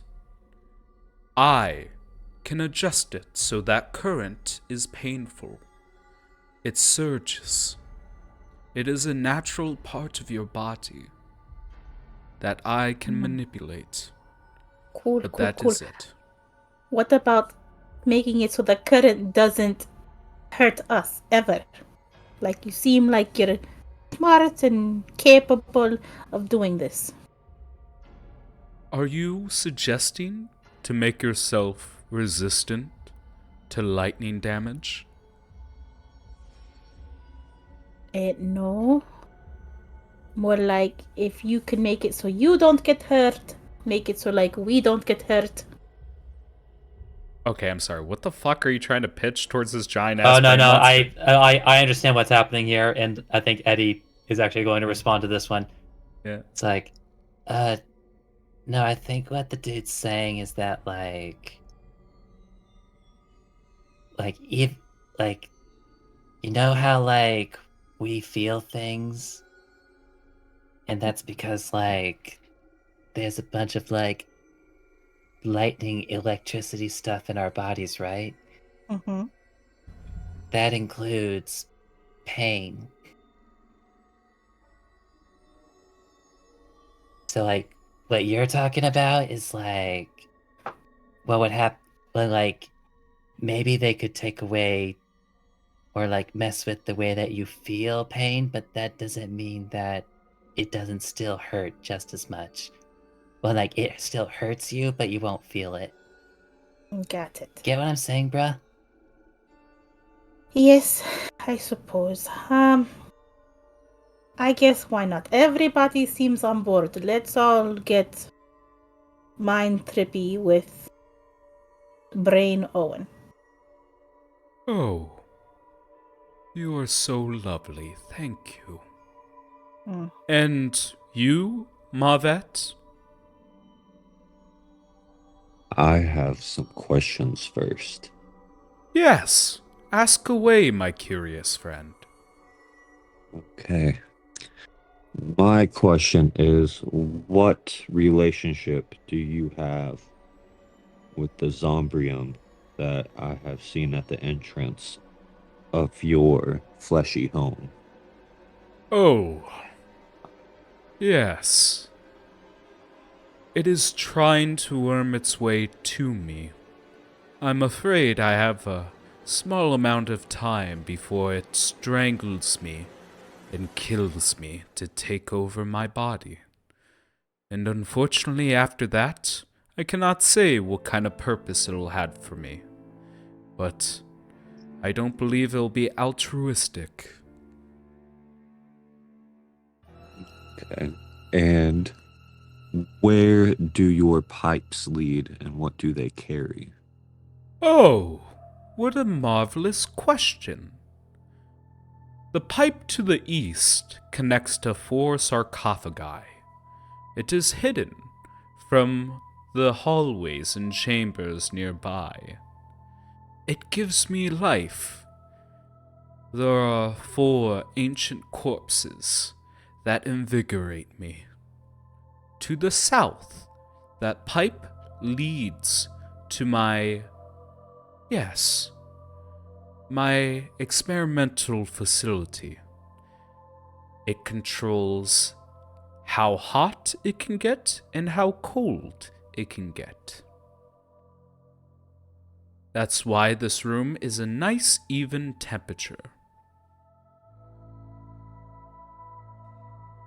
Is there anything else in your experimental room? Oh, so much research. You see, I am not too fond that this vessel I seek is all bones. I wish to create a suit of flesh for it, but unfortunately, there's not many skins that can weather extreme conditions. So, I was raising some experiments, not human, mind you, just animals, testing them, making them resilient to extreme heat and cold. Please, do be careful in there. It is sensitive controls, and do influence me. If you set it too hot, and I'll burn alive. Set it too cold, and I'll freeze to death.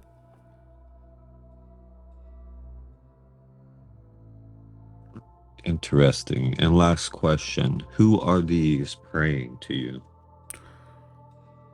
Oh, that is quite sad. Like I said, there are 4 sarcophagi that give me life.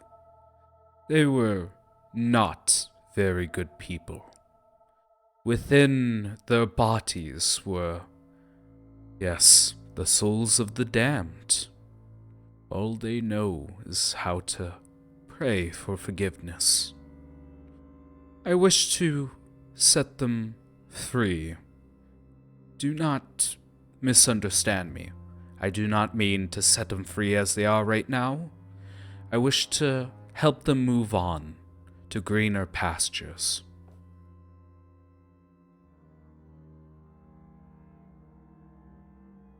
Well, above table, when I was reborn, did we decide if I did have any Zombrium still attached to me? I said it was dealer's choice. If you want to be fused with it, you can be. If not, you can be completely new. That's why I thought I was completely new, so I will connect with him then. Yeah. Yeah, you can say that there was infested ground in the fort, so that makes perfect sense. Yes, I will connect. Yes. And you all feel like a jolt of electricity like flicker across your heads as you all need to make a wisdom saving throw, but you can choose to fail. He's already told you his intentions. If you choose to resist it, you can sever the connection. Does everyone choose to fail? Yeah. Yes? I feel for a moment like maybe maybe like Smoky Eddie is a bit defiant, but then just kind of but Otter Eddie just kind of ways like, nah, bro, it's fine. I would fail. Okay. Mabet? So I think Mavet would have a flashback of the Zombrium, of how it made the connection there, and he would just instinctively try to save against it, even though he wants it to be. He did say he wants it to be willing, so let's see how this goes. DC 18. Yeah, I'll just roll just for it because of how hesitant Aaliyah is about the whole thing. DC 18? Wisdom save? Yes. Or check?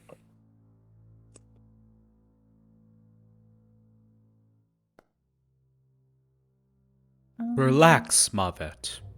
There is no malicious intent. Oh, here it is. Mavet fails. Yep.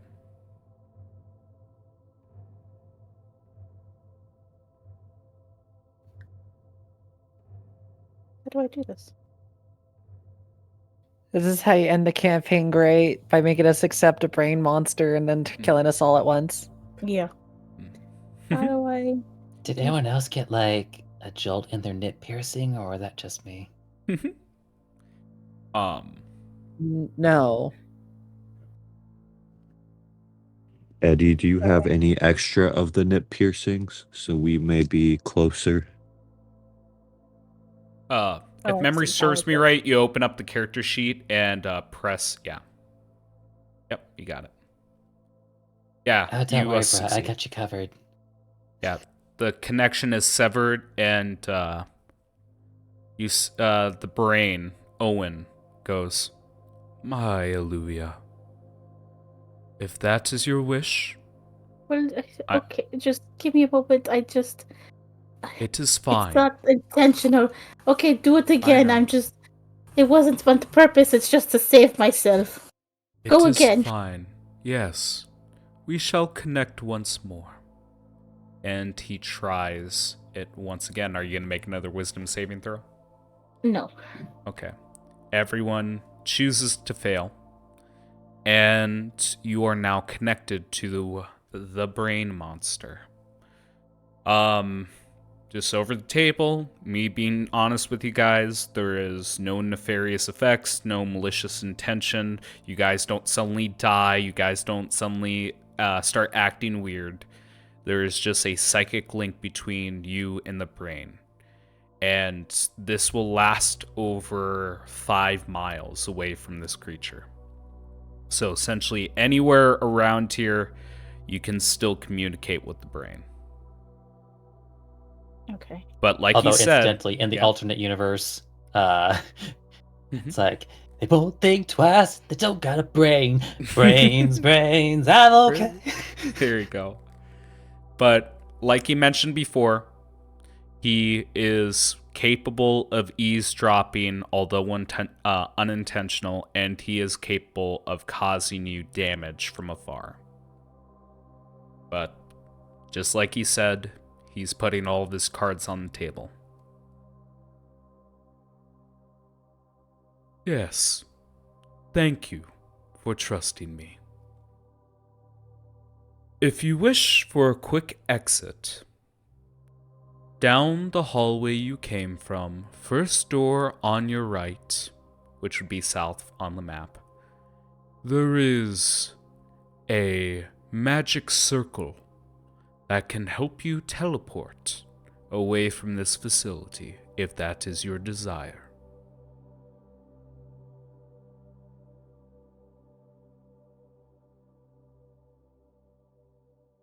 And where would it teleport us to?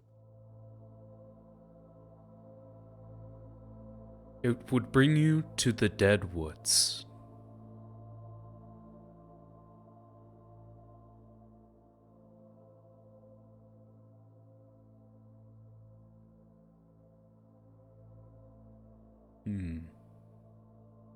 And about how far from your new body would that be? Miles away.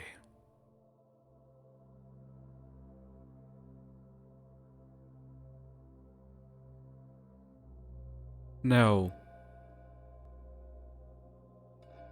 I apologize for being so curt, but with this connection, I see you are after some objects, creatures, items. What is this for? Well, the long story short of it was like we wanted to find a way to help Bra without having to, well, do something bad with the one lady in the woods that helped us, so And do you feel like your mind is being rifled through quickly as he says,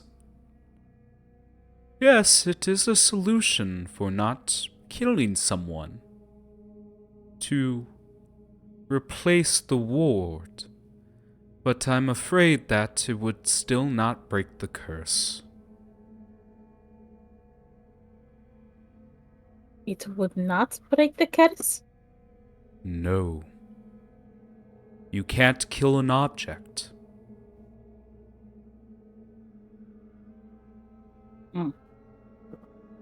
So she tricked me twice?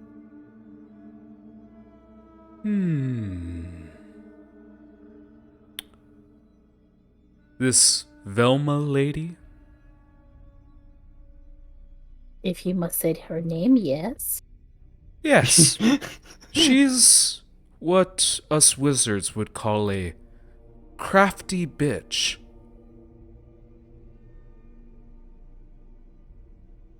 wait, are you saying like no matter what, Aluya was going to be killed anyway?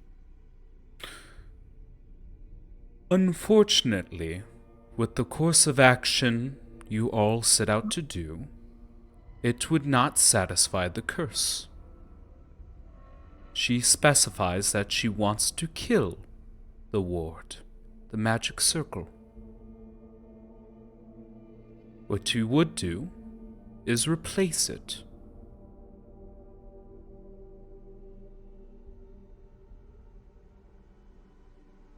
Well, she didn't specify which ward. One was taken care of, and then we just make a new one.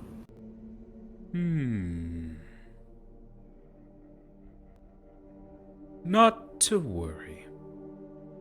I am your ally. Whatever tricky words and bargains have ensnared you, I can be of assistance. This method is still helpful with saving the young girl, and useful for myself. I'm not sure if you're all aware, but it is alive. It just can't move.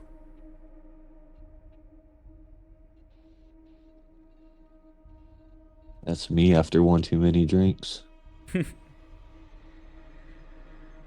The ward in question immobilizes the Tarask.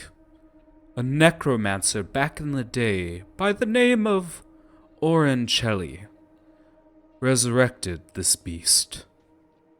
And for generations, it's been subjugated, immobilized.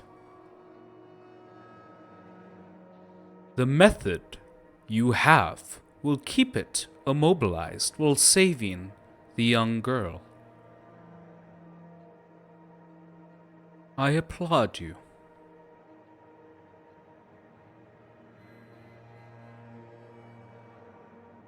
So then, like, you think it's still worth doing even though it wasn't going to help Aluya anyway? Yes. Because if I were to get in the vessel and try and move, we would have to kill the girl. I don't wish for that. This is an excellent method where Aluya, although the act doesn't break her curse, will lead to her curse being broken and nobody dies.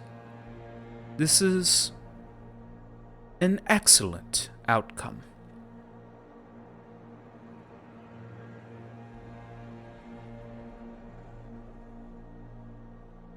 Gift. At least that's good, right?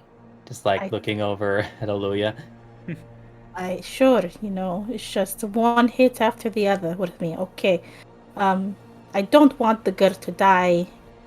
I guess we're also trying to do you a solid, so Oh. if full circle, I can get this curse removed by helping you and getting the answers I seek. Okay. Yes. Do be careful with that girl, though. Why? She's dangerous. Oh. She's a Kalishtar. A creature? No, that's too mean. A being from dreams. Wait, hold on. Which side of the dream? That's the question.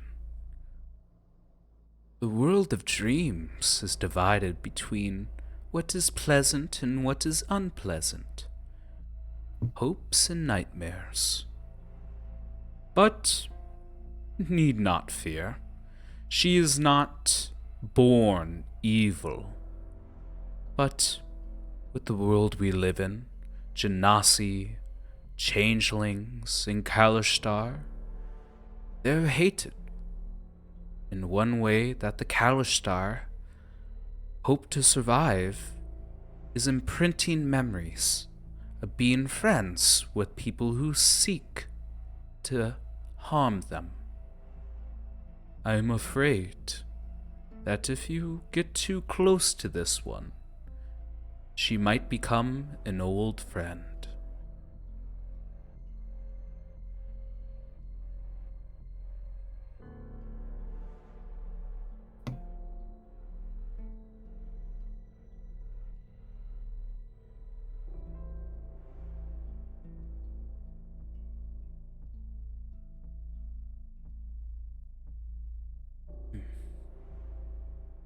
I mean, Go right ahead.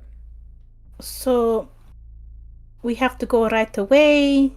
There's no, like, I don't know, arrest till morning. Nothing. We just got to zip zap and go. The only time limit is the curse imprinted upon you. Yeah. And do be careful in my humble abode. The necromancer has done foul things here. Well, like, at the very least, I think we had to go to the deep woods anyway. Why is that? It's like above table, just making sure that I'm not misremembering. You But, are like, correct. Wasn't the You are correct. okay? Yeah. Well, like, one of the ingredients to break the curse, we kind of have to find a unicorn.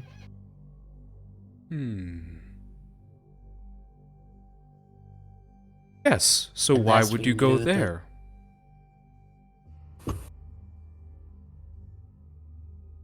We were told that's where the unicorn was? I'm afraid that's incorrect. And you feel your mind being rifled through. That is why. It appears a skull has told you it is deep within the dead wood. Is that correct? Yes. He is crafty. It is, in fact, deep within the dead wood. In fact, it is underground. Here, in my facility.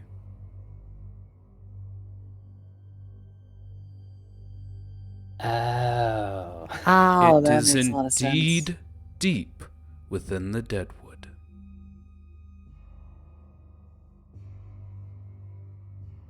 Sounds like then we do need to do some exploring then.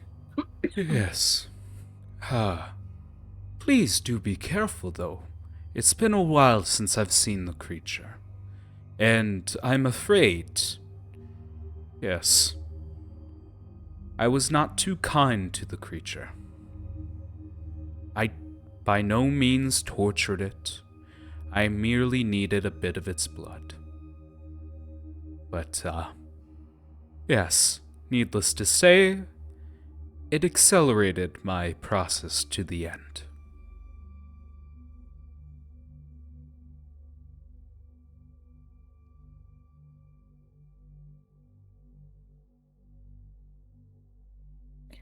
So what is our first move? Everything seems to be in the south direction. I think maybe heading south, or if there's another way around, we go from behind it. Like, as he said, like, even if we get him to the vessel, it won't move. And that part doesn't really have, like, a time limit. So, like, it might be better to get to the stuff that is more time sensitive, I guess. Please, talk amongst yourselves as the DM takes a piss. Bye, Santa. Goodbye. Man, this brain has so many things I want to ask, but the thing is, I'm sitting there going, like, it would not be related. Oh, wait, hold on. My bad. He did say that he would deal with the curse thing, and that was where the time limit was, so I guess we can kind of do stuff in whatever order we want to. Well, I guess, like... I guess really getting the vessel first might... Or either first or second. Because, like, we're already down here. So, like, maybe getting around to the unicorn while we're here might be better. And I mean, then we, after that, go for the vessel. I mean- agree.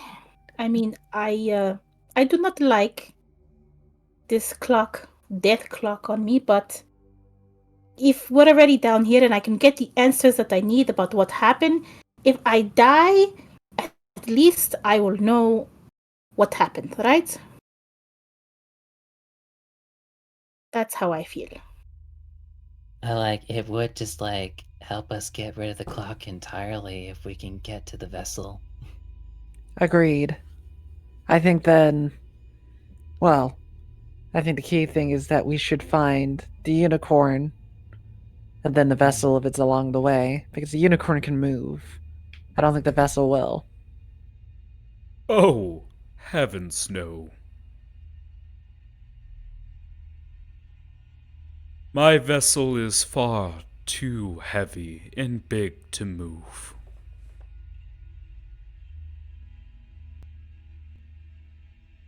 Well, then how would we get you to it?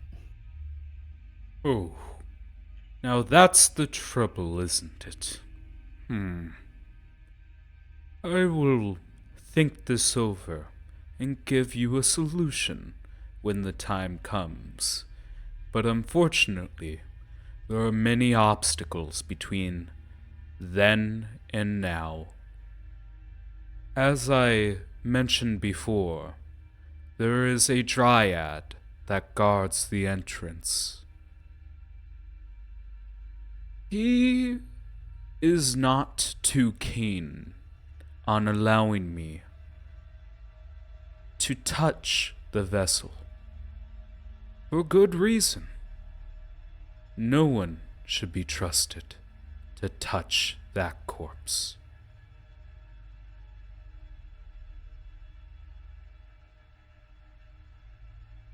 I guess, like, even if it's just bones, I guess it would still be pretty powerful, right? It's not a world ender for no reason.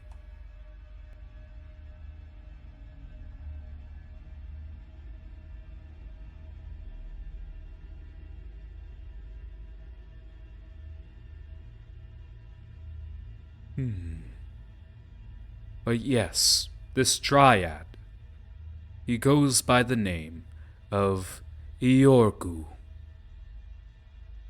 He will be an obstacle. I don't think that bloodshed is necessary. In fact, I would recommend that fighting be your last course of action. But it will require, yes, a lot of vocal gymnastics.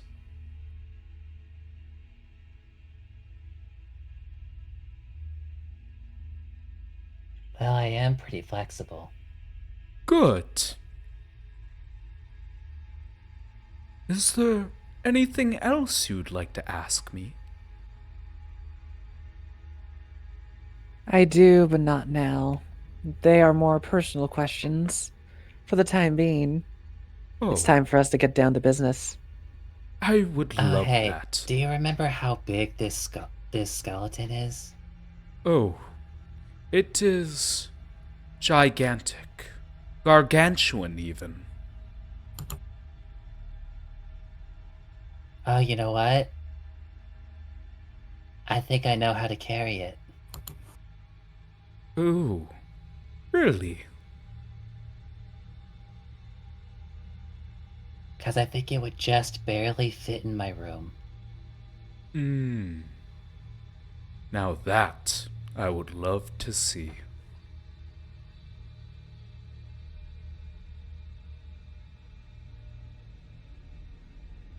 And I feel like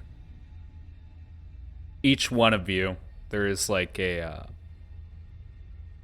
slimy tendril that looks like a vein that wraps around each one of you for a brief second as if it were a hug before retracting. It is nice to talk with civilized beings again.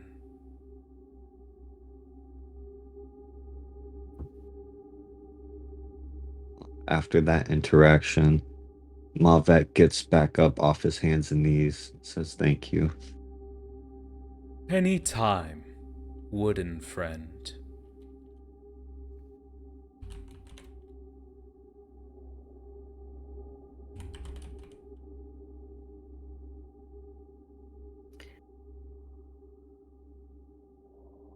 I'm ready. So, party. Let's go. Goodbye. Where do you go? Back the way you came, to the south.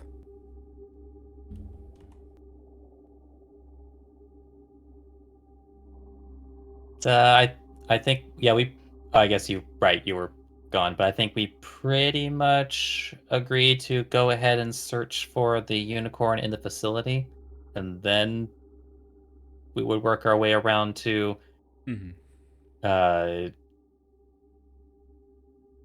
going off to see about that vessel. Mm-hmm. Mostly just because since we're already here. Yes, please be careful. There are many traps abound.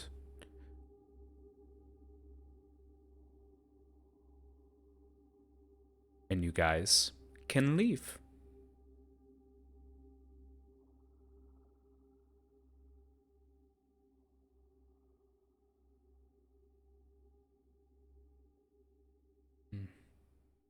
Above table, guys, we never asked about why he has people rubbing his brain. Oh no, we did. Yeah, All I right, did. we did. Yep. Souls of the damned that he wants to cleanse and release. Not to reality, but to their afterlife. Yeah, it just makes sense with all that white stuff on the map. Hmm. And you see Peckins looking at each one of you. But he does not repeat leave. He's just staring at you guys. I'll move my token really ahead. Zoom. Mhm. Oh wait, there's doors. We never checked those doors, actually, did we? Yep.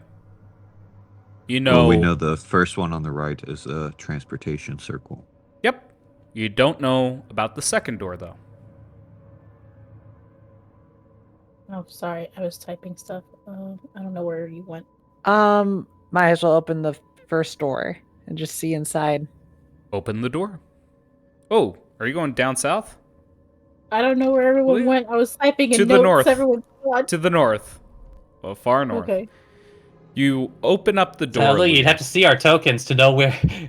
Like, you'd have to see. We're on the same map. Oh, I went down the wrong way. Not Luya. Seer, as you open the door, you see a magical circle that holds a unicrystal hexagram at its center. And around the circle of this teleportation circle is ruins that look Norse in origin. You open it up, and as you get closer, you see a faint glow.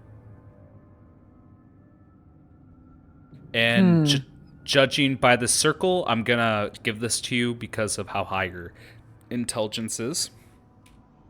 But as you look at the circle, you know if you cast a first level spell around, or I shouldn't say cast a spell, if you expend a first level spell slot, you can teleport yourself and up to 8 creatures in total to the next location. Very useful to know. Quick in and out. It's almost as if the DM had multiple ways for you guys to get in here. No way. Yeah, I know, right? What? Wouldn't that be fucking insane if you guys just start up right here and just see a fucking Minotaur skeleton right away?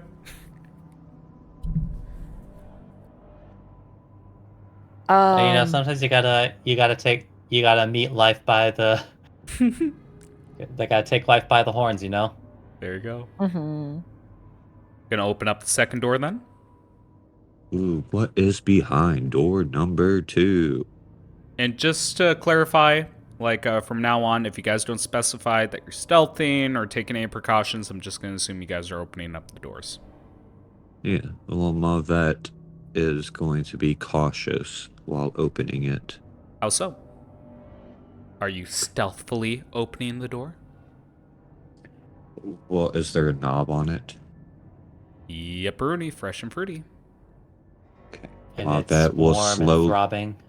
Will slowly turn the knob. Give me a stealth check. Wait 5 seconds. Yeah. It groans. What, senpai?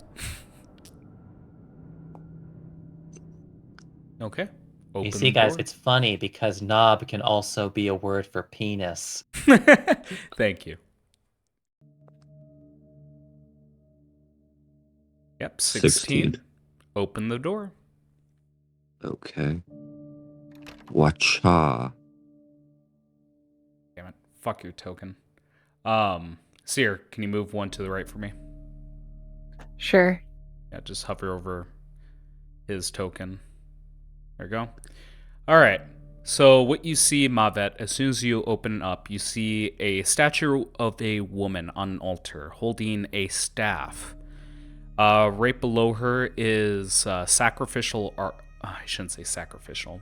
There's no occultic, like living sacrifices or corpses, but, there's offerings of flowers, a small amount of gold, and on each side of her, left and right, there is a waterfall cascading down into pools of water that fill up the right and left hand side of the room.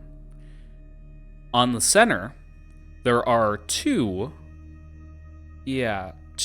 large crystal rocks, with the one right before the altar appears to be missing. Oh.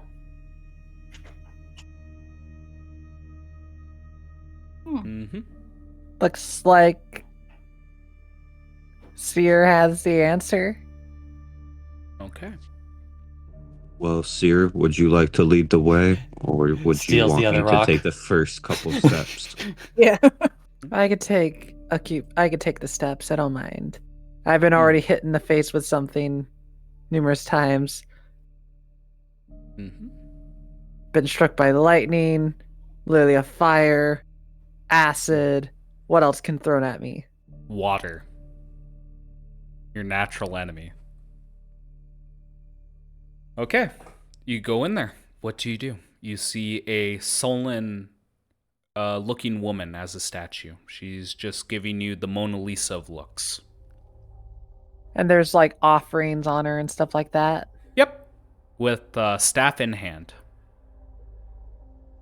I mean, I'm gonna get the gem that I carried away and put it there. As you put down the gem, you see an iridescent glow from all the crystals as you see streams of light connecting them before fizzling out and then suddenly exploding the room with light.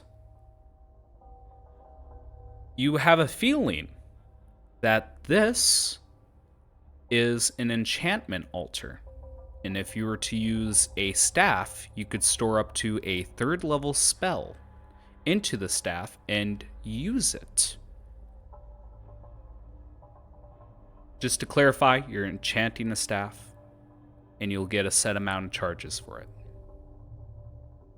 it. Um, And if I don't this have a way, here's the thing: the statue does have a staff. First level spells get 3d4 charges plus your spell casting modifier.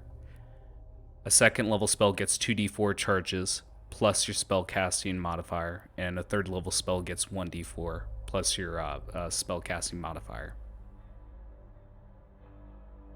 And this Damn, does let's be- recharge. Yeah, and this recharges at dawn. Sorry, I just need to get that all out. No, you're good. I'm just sitting there going like, damn, that's pretty brutally good. Question is, like, I'll turn back me and like, hey Eddie, Aluya, and Mavet. Seems as if we have a chance to be able to create an item that can aid us greatly. Mm-hmm. However, well, depending on what we need to put in this staff that is here already, we need to figure out together what we can use. I have a few ideas, but, well, I want to make it useful for all of us. And I know for you, Eddie, you don't have as much capability as Aluya and I, but I know Aluya tends to be our firepower. And then doesn't matter what I have my capabilities. Mm-hmm.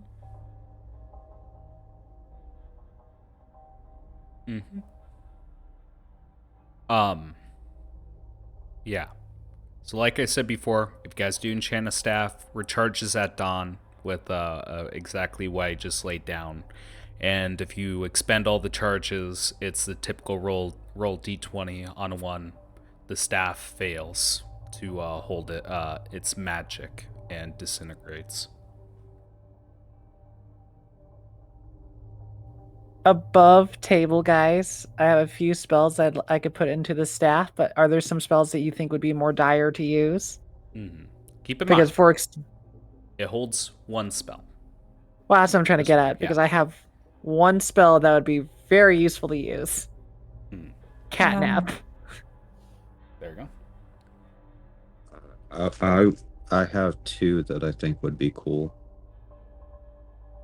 I was thinking spirit guardians or call lightning or revivify. I thought we don't do resurrection.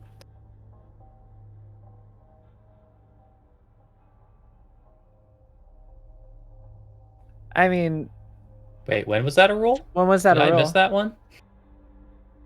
Oh, 'Cause you I can't would've bring broke people it. back? We can bring people back? We don't stay perma-dead if we fail our stuff? I mean, people do, but there are revival spells Mm. I like think the most revivify and I think the raise most dead. I think the most I've said about that is just make it difficult. Oh, okay. Although having Revivify on hand is actually pretty badass if you think about it. Don't need to burn gems. Mm-hmm. Okay, let me look at it. So there's Catnap, Revivify. I'm gonna be real. Spirit Guardians is pretty scary. Mm-hmm. So that's 3 spells. Yep. Aaliyah, do you have any spells that you think would be potent? Mm, We could also do first level spells, like, or second level, because I have some really good ones. Like, there is one that you might really love that I could put into the staff that would save us so many times. Rope trick. Ooh, I like that. That's one of my favorite spells. I have a question. Does it only work with this staff that the lady is holding? Works with any unenchanted staff, and it must be a staff, not a quarter staff, a Dang it. a purely crafted staff. no, I don't think I have anything quite as cool as what you guys are trying to throw down. I mean, I'll go ahead and throw out the obvious here. Because Eddie does naturally know the shield spell. There you go. Shield would be a good one on there, and the only reason why I didn't suggest it though is because it's only a 1-person item then. Mm-hmm. But that is a brutal spell. Mm-hmm. There's also making snares. Snares would be pretty badass, but that consumes stuff, so that wouldn't work. Counter spell. I don't have counterspell. I only have dispel magic. Mm-hmm. Mass healing word. I see. I wouldn't do mass healing word because, frankly, our party isn't big enough. Fair. Just to Healing speed word things, itself is a different story because at least it's more uses. just to speed things along, this process would take 16 hours. So keep that in mind. This might be something you'd either make time for, or with the offer from Owyn, you guys might be more relaxed with your time schedule. But that being said, it's 3 o'clock in the morning, and should you guys stay awake till 8 a.m., you guys will suffer exhaustion if you don't take a long rest before then. Well, we'd have to make a roll for exhaustion, but I don't think we Yeah. want to risk No. that roll. Oh yeah. No. But no, that's a good thing to know. So 16 hours. Yep, 16 hours. Then maybe then to help clarify that, Sarah would be like, beware, it's not instantaneous. It takes a very long time. Magic ain't cheap, yo. Let's keep exploring. We'll just come back here. We'll think more on what we could put in. Okay. Where do you guys go?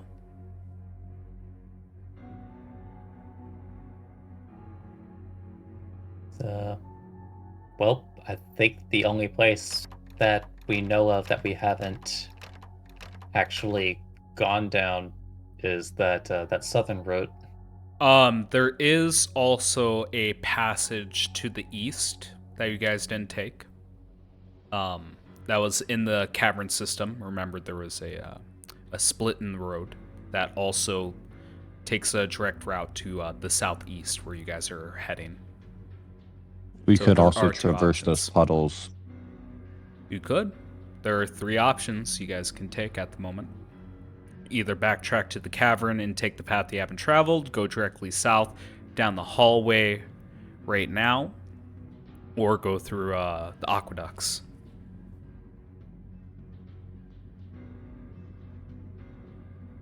What do you guys do? Well, if I recall correctly, my friends, there is a cook. If we were to go down south, perhaps he would be willing to provide us with food when we take a rest. It seems that our giant friend who we made an acquaintance with said he would not be an issue for us, even though he looks scary.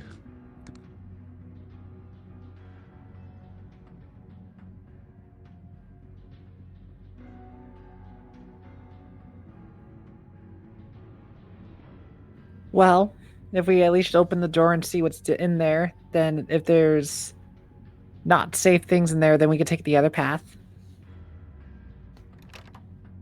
Oh my god, Mavet, we're already went straight at it. Like I said, Well, I've already explored this room. yeah. Well, like I No, said no, before, yeah. If you go straight balls to the wall opening anything, I'm going to treat it as you just regularly opening the door. So you open the Carelessly. door. I want it to be noticed super Yeah. carelessly. You very carelessly open up the door, and it seems like you're at a little junction where there is a door directly in front of you, down to the south, and down to the east. In the small room, there is a suit of armor in each corner.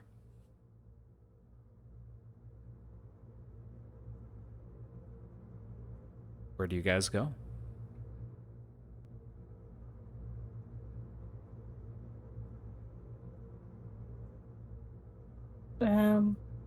Well, I'm all the way towards the back, so I'm kind of following along. Mm-hmm. Yep, I everyone follow along. would just proceed forward because why not? Mavet knows the direction of this. Yep. Peckins follows along as well as your guys' shadow. And the cook is to the east. Can I grab the torch scone and see if it jiggles at all? You touch the torch? Is that Just correct? like seeing if it's like a magical switch or something. Yeah, you grab at the torch, you hear a click, and you hear rumbling in the distance. Congratulations. Cool. Yep. Yeah. Um, Going off of the negative space, that could be where the pipes to Owyn lead to. Can I try to connect with Owyn and ask if he's okay? Yeah, go right ahead. What's your question? Owyn, I pulled this torch scone and I heard a rumble. Are you okay? Did anything affect your pipes? Oh, I'm perfectly fine. What did you touch? In this room with 4 sets of armor and with one in each corner, there was a torch to the west that I had pulled down. Oh, is that so? Yes. That undoes the lock to my door. It leads to my crypt.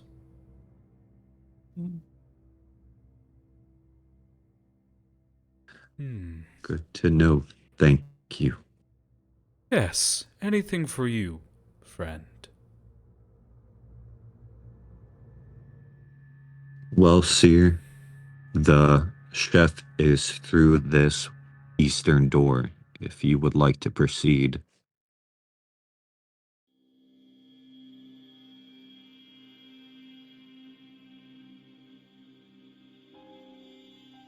Do you open the doors here? Or you as well, Aluya. Does Aluya open the door?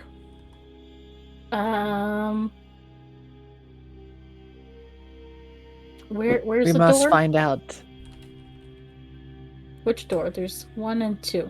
To the east. Isn't that where the To cook was? east. Yes, Yes. he should be friendly now. Could have been friendly to begin with. Okay, sure. I will gently rap on the door. Hello?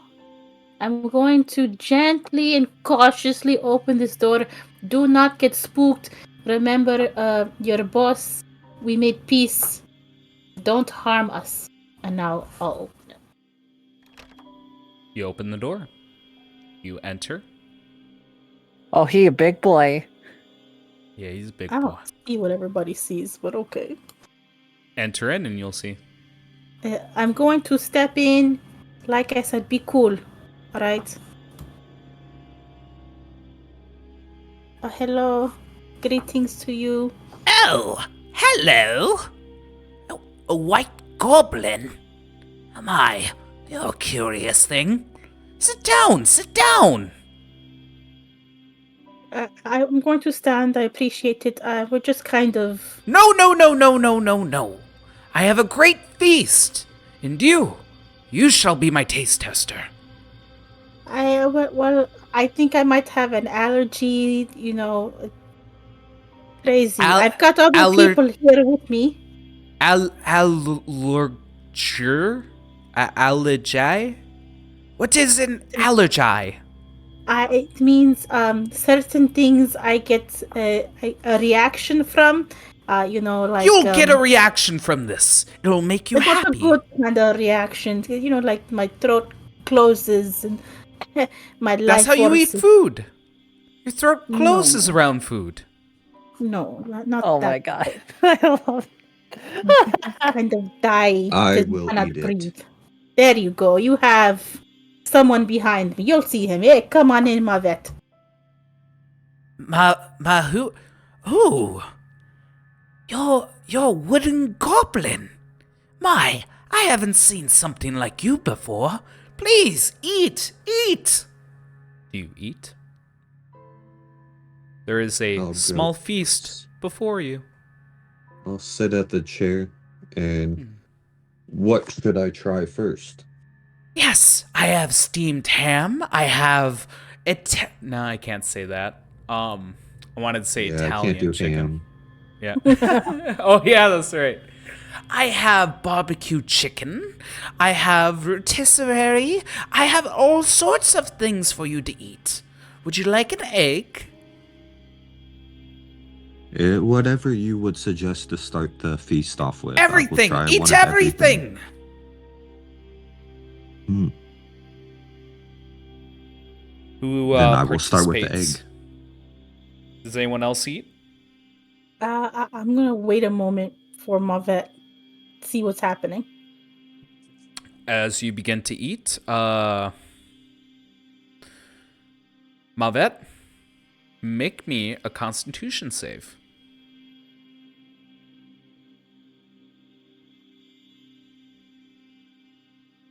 He becomes a potato. He's got like +6 to strength.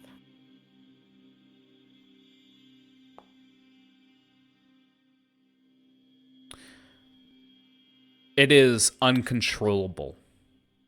You feel a surge of ecstasy, as this is the most delicious thing you have ever eaten in your short life. In fact, it's hard for you to keep your consciousness from how delicious this is. More. Feed me more. Yes, anything for you, wooden friend. And he keeps laying down food, and you can keep eating. But there's no penalties, you're not getting sick or anything. It's just really, really good food. Then I shall eat more. What's next on the dish? Yes, this time I have pudding. DM, quick question. Yes. As this is happening, Mavet's eating. Yep. Can I mentally ask Owyn if we should be eating this food? Yes, you can. Pitch me the question, and I'll give you an answer. In my head, Owyn, there is a room with a chef, and he is feeding Mavet a lot of food. Is it safe to eat? Should we be eating this food? Someone is in my kitchen? Aw. Well, I suppose I can't eat any more. All my food should be safe for consumption.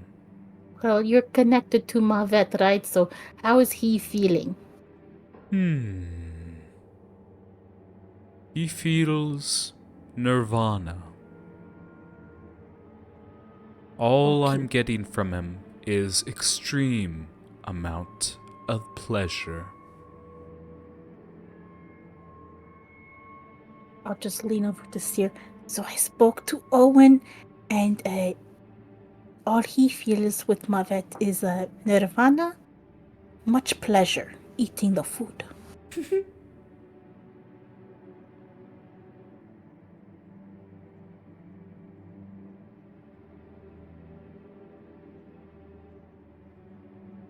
Come on now, eat! Eat! Yes, yes, yes. And I take a bite of the pudding while Yep. waiting for Seer and Aluya. You practically want to drown yourself in this pudding. Cyril will just simply say, I'm good. I'd rather eat the candles. Candles? Oh, yes! Yes! Yes, that's right! You fire goblins, you like candles. Well, don't you worry. And he's going through the fridge, and he pulls out, it looks like a flavored candle. Here! What the fuck? Oh boy. You didn't think you're the only one who eats candles. Yes, your kind loves candles. Here, have one. I'll save it for later, but for now, I Are have you sure? questions. I'm sure. I cannot eat Okay. now for... I have questions as well as just see how you're doing. It seems you're in great spirits. Yes! I am the great chef of Gungra! And he holds both his, like, fork and oversized knife in the air. Yes.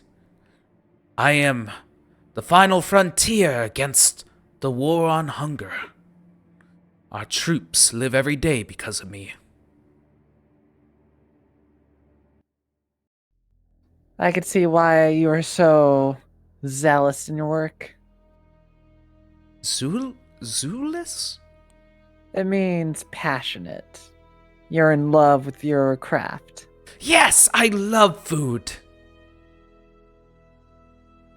Then, for the time being, is that all you do? Do you make food for yourself or just food for others? I make food for everybody. For the little mices, for the goblins, for Gungra, and for you, friends. Interesting. So, Then, go on. This is so good.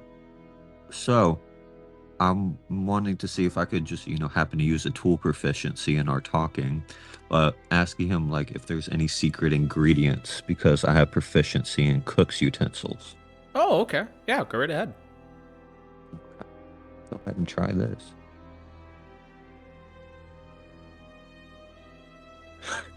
Six.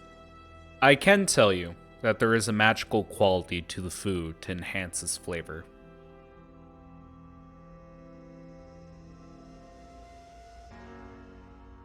I'll tell you, this is good stuff. Yes, I believe it. my heart and soul went into it. I gotta tell you, heart, amazing. The seasoning of soul, spectacular. Dude, you gotta try this. You give yourself 50 EXP, I like that. I'm okay. It's mainly because of the fact that what I need more of than food is sleep. But for the time being, well, it's nice to know that we met such a, how would I describe it, renowned cook that does nothing but good in the things they do. Yep, he clangs his utensils together. And keep in mind, this, just for the audience, this is a large creature, so, like, as he's cooking, has a slight hunch to keep his head from banging the ceiling. The guy has a plume of yellow hair coming from his top, much like a Roman helmet, and he wears a white tunic with a belt. Now, as he's clanging this together, he goes, Yes, I help reinvigorate the troops. If you want to have the same thing, please take your time and eat for about an hour. It will do wonders. Question, great chef. What is your name? Me? Why, I'm Gobsy! Gobsy. Gobsy!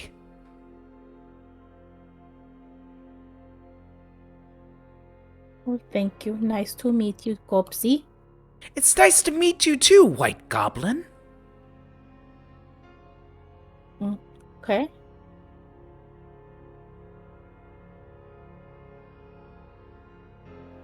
So, in our case, though, we are kind of taking a stroll about.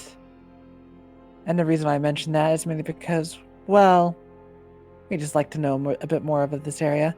Where do you recommend us to go, besides here in your exquisite kitchen? Oh, well, you do well training for the army. I'd recommend going to the fort.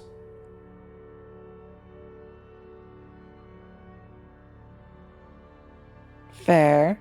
How about down here, though? Let's say for my friend here, kind of putting my hand on Mavette's shoulder, but then immediately take it off, realizing I don't want to light him on fire.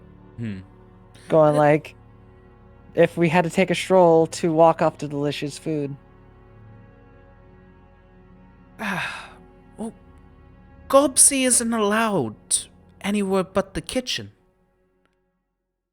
Gungar said that we can't explore too much into the tunnels, or not the tunnels, too much into the dungeon. He wants us to dig, so we keep digging and digging and digging until we reach these weird rocks. And then a lot of Gobsy's friends got hurt. Well, that's why I'm here. I hope you understand, as you are passionate with your cooking, I am passionate in fixing, but not like carpentry, but those that are ill. We both have a similar passion. It's just you create with your hands to create delicious food. I create with my hands to fix wounds and injuries.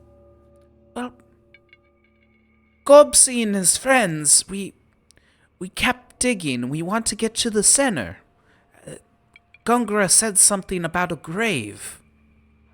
I don't know too much about that. Gobsy just makes the food and keeps people picking.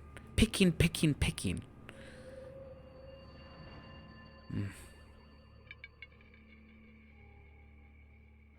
Oh no, that helps greatly then. Then, Yeah. just so you know, Gobsy, that I am here whenever you need help from an injury. Though Well- I doubt you would cut yourself, you are very nimble with your hands. Well, Gobsy is here when you have a rumble bumble in your belly. Wonderful then. Then, looking to Aaliyah, kind of indicating, go like, I think we should go. Like, not really saying it, it's kind of making this look of like, we should go before we get wrapped into innoxious food. She'll kind of Um, nod off. does Mavet stay for an hour to finish the food? Oh, dude, keep bringing it. Let's go. Oh my god. Does anyone else I'll tell you what. participate, or is it just Mavet? Not y'all. If y'all don't want to eat any, I'll eat the rest of this. I'll catch up with you guys later. It's so good.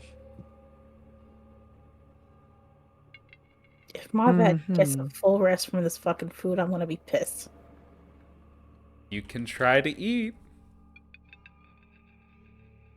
No one's stopping you. I'm just trying to pull away for a bit so we don't have Eddie not join into the fun. Yeah. We could always also come back too. We're not going to be gone for an hour. Mm. Mm. Basically, Big, just open doors and then come back. Well, Okay. Big man, I got a question for you.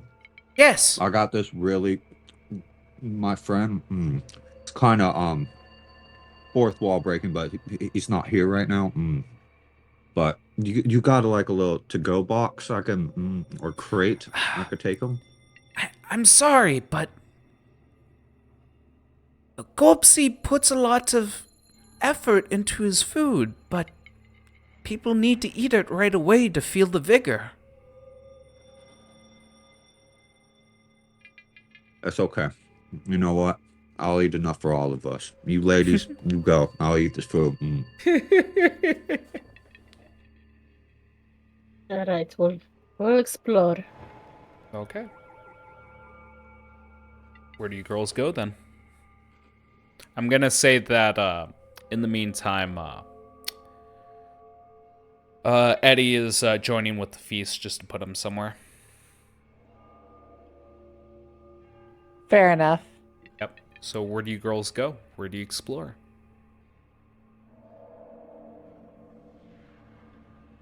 As Seer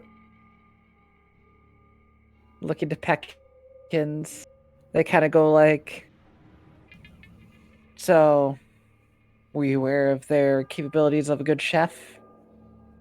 Or did you stay back from them for a good reason? Gods, I hate that Gopsy fellow. The damn goblin knows how to talk and talk and talk. Wish he'd really just serve me food, shut up and leave. Hard when someone's in love with their craft. Yeah, I mean, he's just kind of doing what he does, and it seems like he does it well. Indeed. Repeat Then- after me. Yes.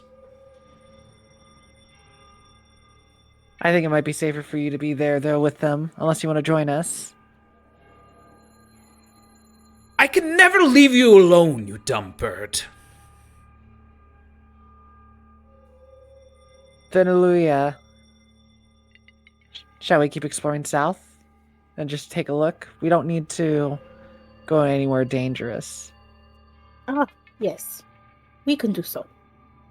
And I guess if need be, we can always come back and eat for a smidge if necessary. It's all we need to do. Plus, I'm stuck in my thoughts. I'm a bit perplexed by my feelings. All right. So, good to walk. I will cautiously open Stealth this check. door. Give me a stealth check. Oh, so wonderful at these. At disadvantage. There you go. Professional door opener. Okay, they're not terrible rolls, each of them. Succeed. You silently creak open the door. And a hallway leads down south, right to a stairwell.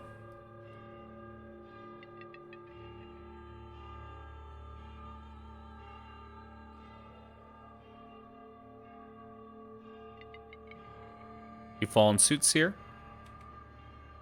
Playing it loud. Yep, there we go. All right. Hold your frickin' horses. So, as you go downstairs, you see directly to the south another Minotaur patrolling the hallway. It has its back to you. It is walking south. To your north, you see the wall has a weird opening. It seems this is what Mavet unlocked. You see a chamber that is very long with 4 sarcophagi with metal tubes connecting each one with electric arcs going between all of them. It seems like there is a constant current of electricity and you can hear the buzzing in your ear. Also in the room is tools that would fit a mortician. Essentially, things to mummify a corpse, tools to preserve them, waxes, urns, all sorts of random devices, both sharp, dull, drill-like. It's all over in this chamber. Where do you go? There is also a door to the west as well. First of all, seeing this Minotaur, I'm gonna back up one with Seer. Alright, so, whispering. For sure, Gangra told everybody we're cool. Problem is with the undead, they don't tend to have a mind that would be rational. It's more of do this, do that. Don't touch my minotaurs now. I swear to the gods, they will not hold back. And that confirms it right there, Luya. Yep. Okay, great. Yeah, it seems like they will attack anything. Even like the assistant of the creator. Ultimately, though, unless you want to keep going further and stealthing, we could, but then we'd be diving in far deeper. Yes, I mean, it was not easy with the other one. We don't have Mavet here, and Eddie seems to have retreated to his little smoky thing. I mean, there's one spot we could go through. I only mention it's because we have... I saw when we were in the kitchen a window. So I think if we could go back where we came and went down south, in those cave tunnels, you might find more things. Alright. Let's back up and do that. Mm-hmm. There you go. Seer's face looks very strange to Yulia as they just look conflicted as they walk about. And then they kind of just make their way to the tunnels. Okay.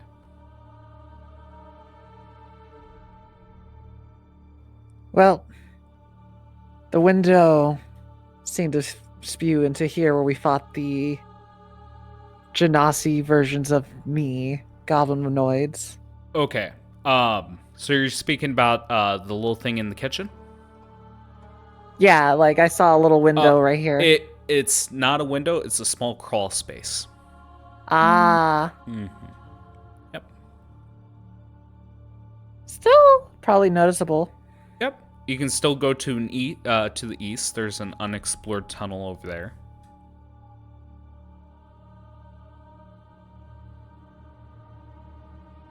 Where would you like to go, Aluya?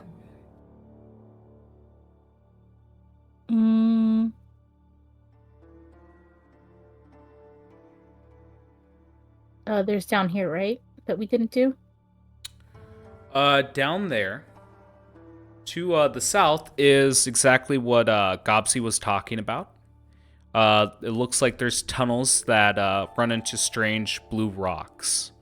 But again, they look like dead ends. Other than that, there was a smoke den where some air genasi were getting high. Right, that Eddie went into. Yep. You hear them still giggling. Well, would you know what these rocks are? Give me enough time.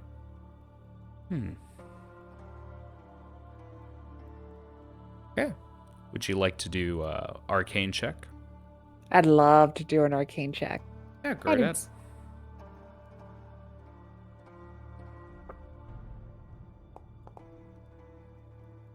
Ooh. 28. So, from what you can gather from this, it looks like this is adamantine rock, and there seems to be a strange magic flowing through it that's reinforcing its durability.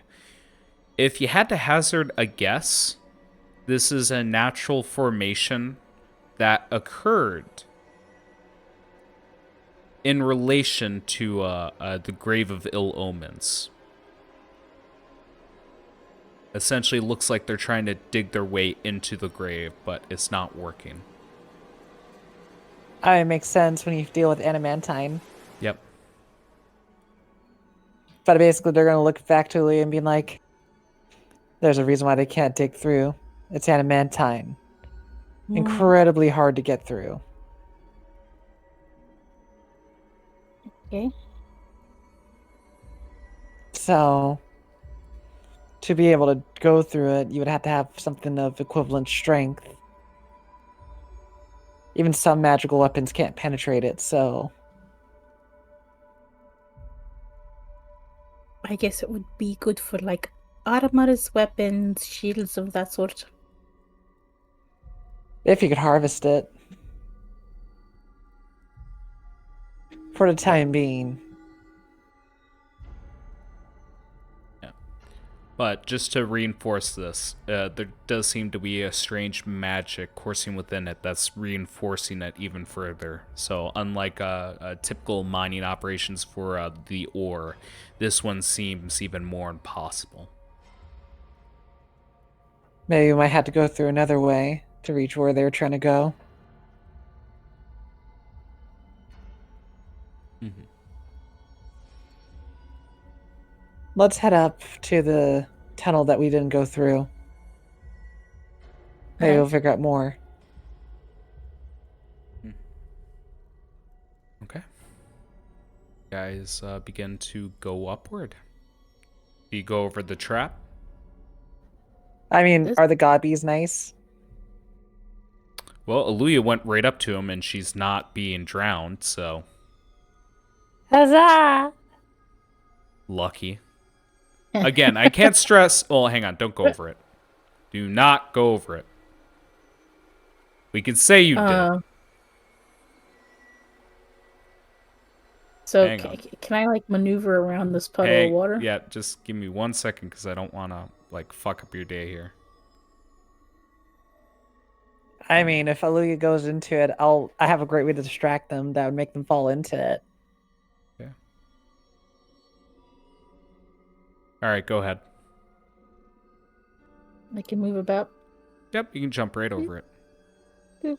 There you go. Like I said, there's an aqueduct, so I don't want you guys going right underneath the fucking water. All right. Tread But yeah. carefully.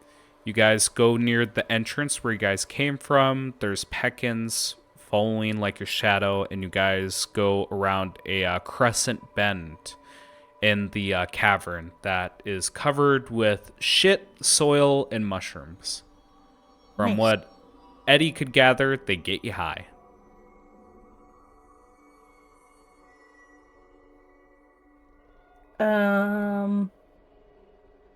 Can I use my spear to like kind of pick off some of these mushrooms and put them in the bag of holding?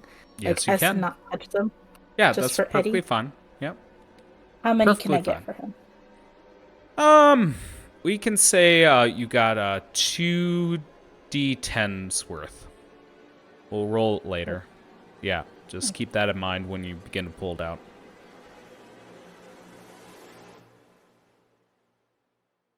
Mm-hmm. Of drug mushrooms? Yep.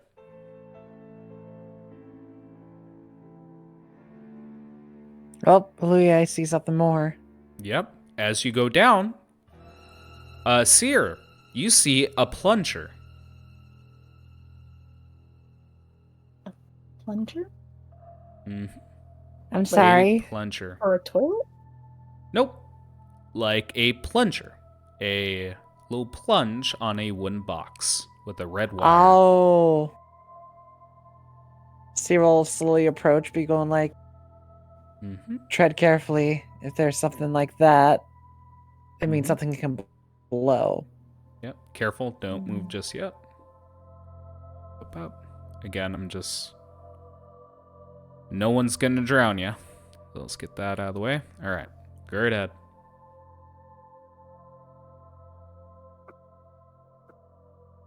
All right, just heading down. Yep. Skirt around the pool. Yep. You can skirt around the pool. Won't hurt you. Yeah. Yeah. Gingerly moving As- about around the water. As you do, Seer, you do see to the north, through the wall, it seems like there's a crack, and you see the gleaming of what looks to be perhaps gold. Seer might move closer just because, like, what she'll do is she'll first look at the plunger Yep. and see how the cording's attached. Mm-hmm. Yep. It seems like this appears to be a detonator. Is there a way to deactivate it and reactivate it later? Yeah, you could perhaps fiddle around with the wire without sending a charge through. Once Seer takes a step, so I can maneuver better around this. You can go Water. right through it. It's fine. I'll say that you're able to go through her space. Okay. Lilia, check up north. I'll check here. Mm-hmm. Okay. Yep. Yeah, as you do, Aluya, you look into the little opening, and it seems like the aqueduct does lead into this chamber that has piles of gold, bones of humans, and bloody organs inside of bowls. And you see Water Genasi giggling.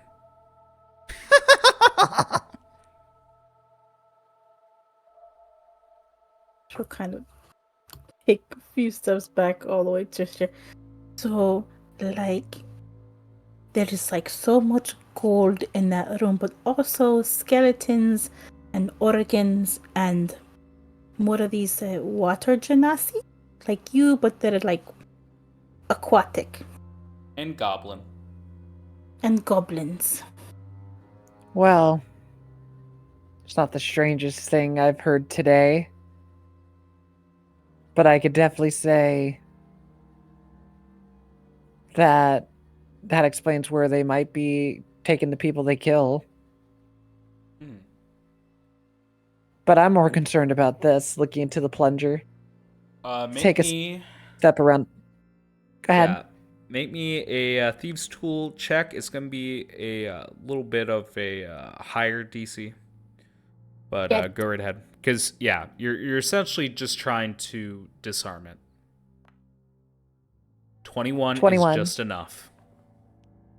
So as you safely take out the detonator, it can be reattached without a check, and the red wire goes to barrels of powder kegs. It seems like the goblins got fed up with the ore being resistant to their mining activities, and they resorted to more drastic measures.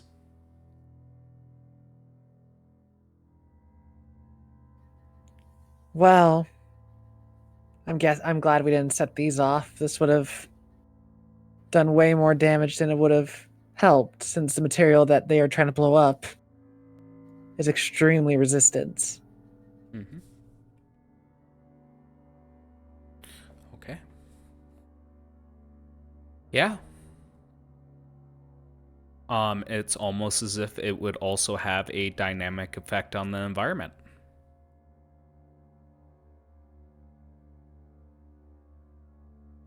I'll think of reattaching this later. Mm-hmm. Same stone again. Yep. You see directly to your west the adamantine stone with blue glowing veins.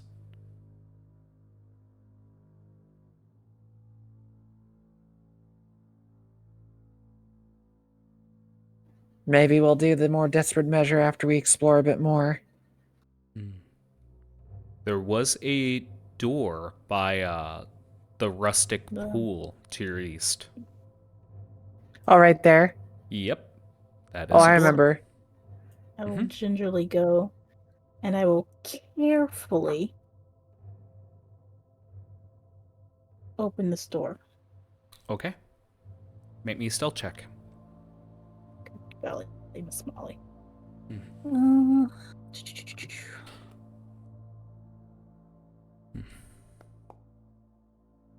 Son of a bitch, those are bad. Mm-hmm. I'll just guidance myself just in case. Mm-hmm. Okay. You open the door. Open her up. As you open the door, it leads to a stairwell. And I do need to specify, because with this map, it does have skewed distances. I want you to imagine as you girls are exploring that it is taking like long walks.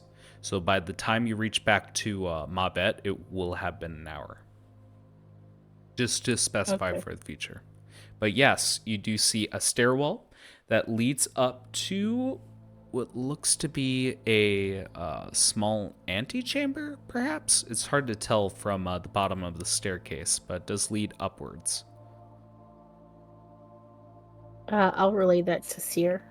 Should we continue on into this chamber or make our way back to Mavet? We'll take one more peek. Okay. She will gingerly. Oops. Yep. On. Boopity boop boops boop boop. Okay. And she'll stop it just before coming in. Yep. You see 5 statues. You see a hallway to the west and a door to the south.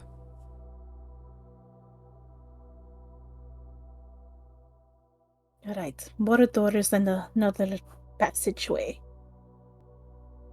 Gonna maneuver over here. Interesting. As Seer kind of slowly walks down, Okay. and one more door down that way.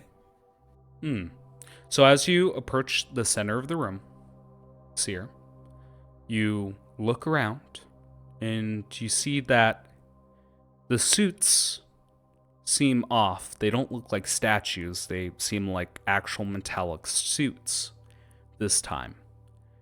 Looking into the visor, you see red motes of light. And just as you walk in the center, you see all the statues begin to move. And we're going to end this session with a combat. Beautiful. Yes. All right. I've been setting off every single goddamn trap. Yes, you have. I would appreciate it if no one mentions this to Eddie. Like, I will ask him near the start of the session whether he participated with Mabet or was following with you guys, but please do not influence him. But that is the end of our session. Thank you guys so much. It was a pleasure playing, and I enjoyed the roleplay. Yes, thank you. Give us a damn long rest already, Gray. Hey, you can take a long rest at any time. I didn't stop you. Uh-huh. Anyways, everyone at home, have a good time. See you next time.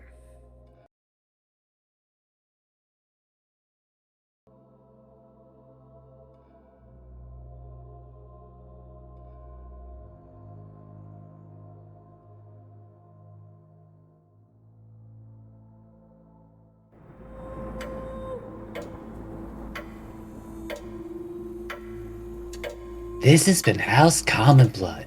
The intro and outro music is Oh My Dog by Savick, and any other music and sound effects used in the episode are royalty free. Credits can be found in the episode description. Please review us on whatever podcast listening app you happen to be using. And if you like us, tell other people. Word of mouth is the best way for us to grow. Thank you for joining us. Stay connected.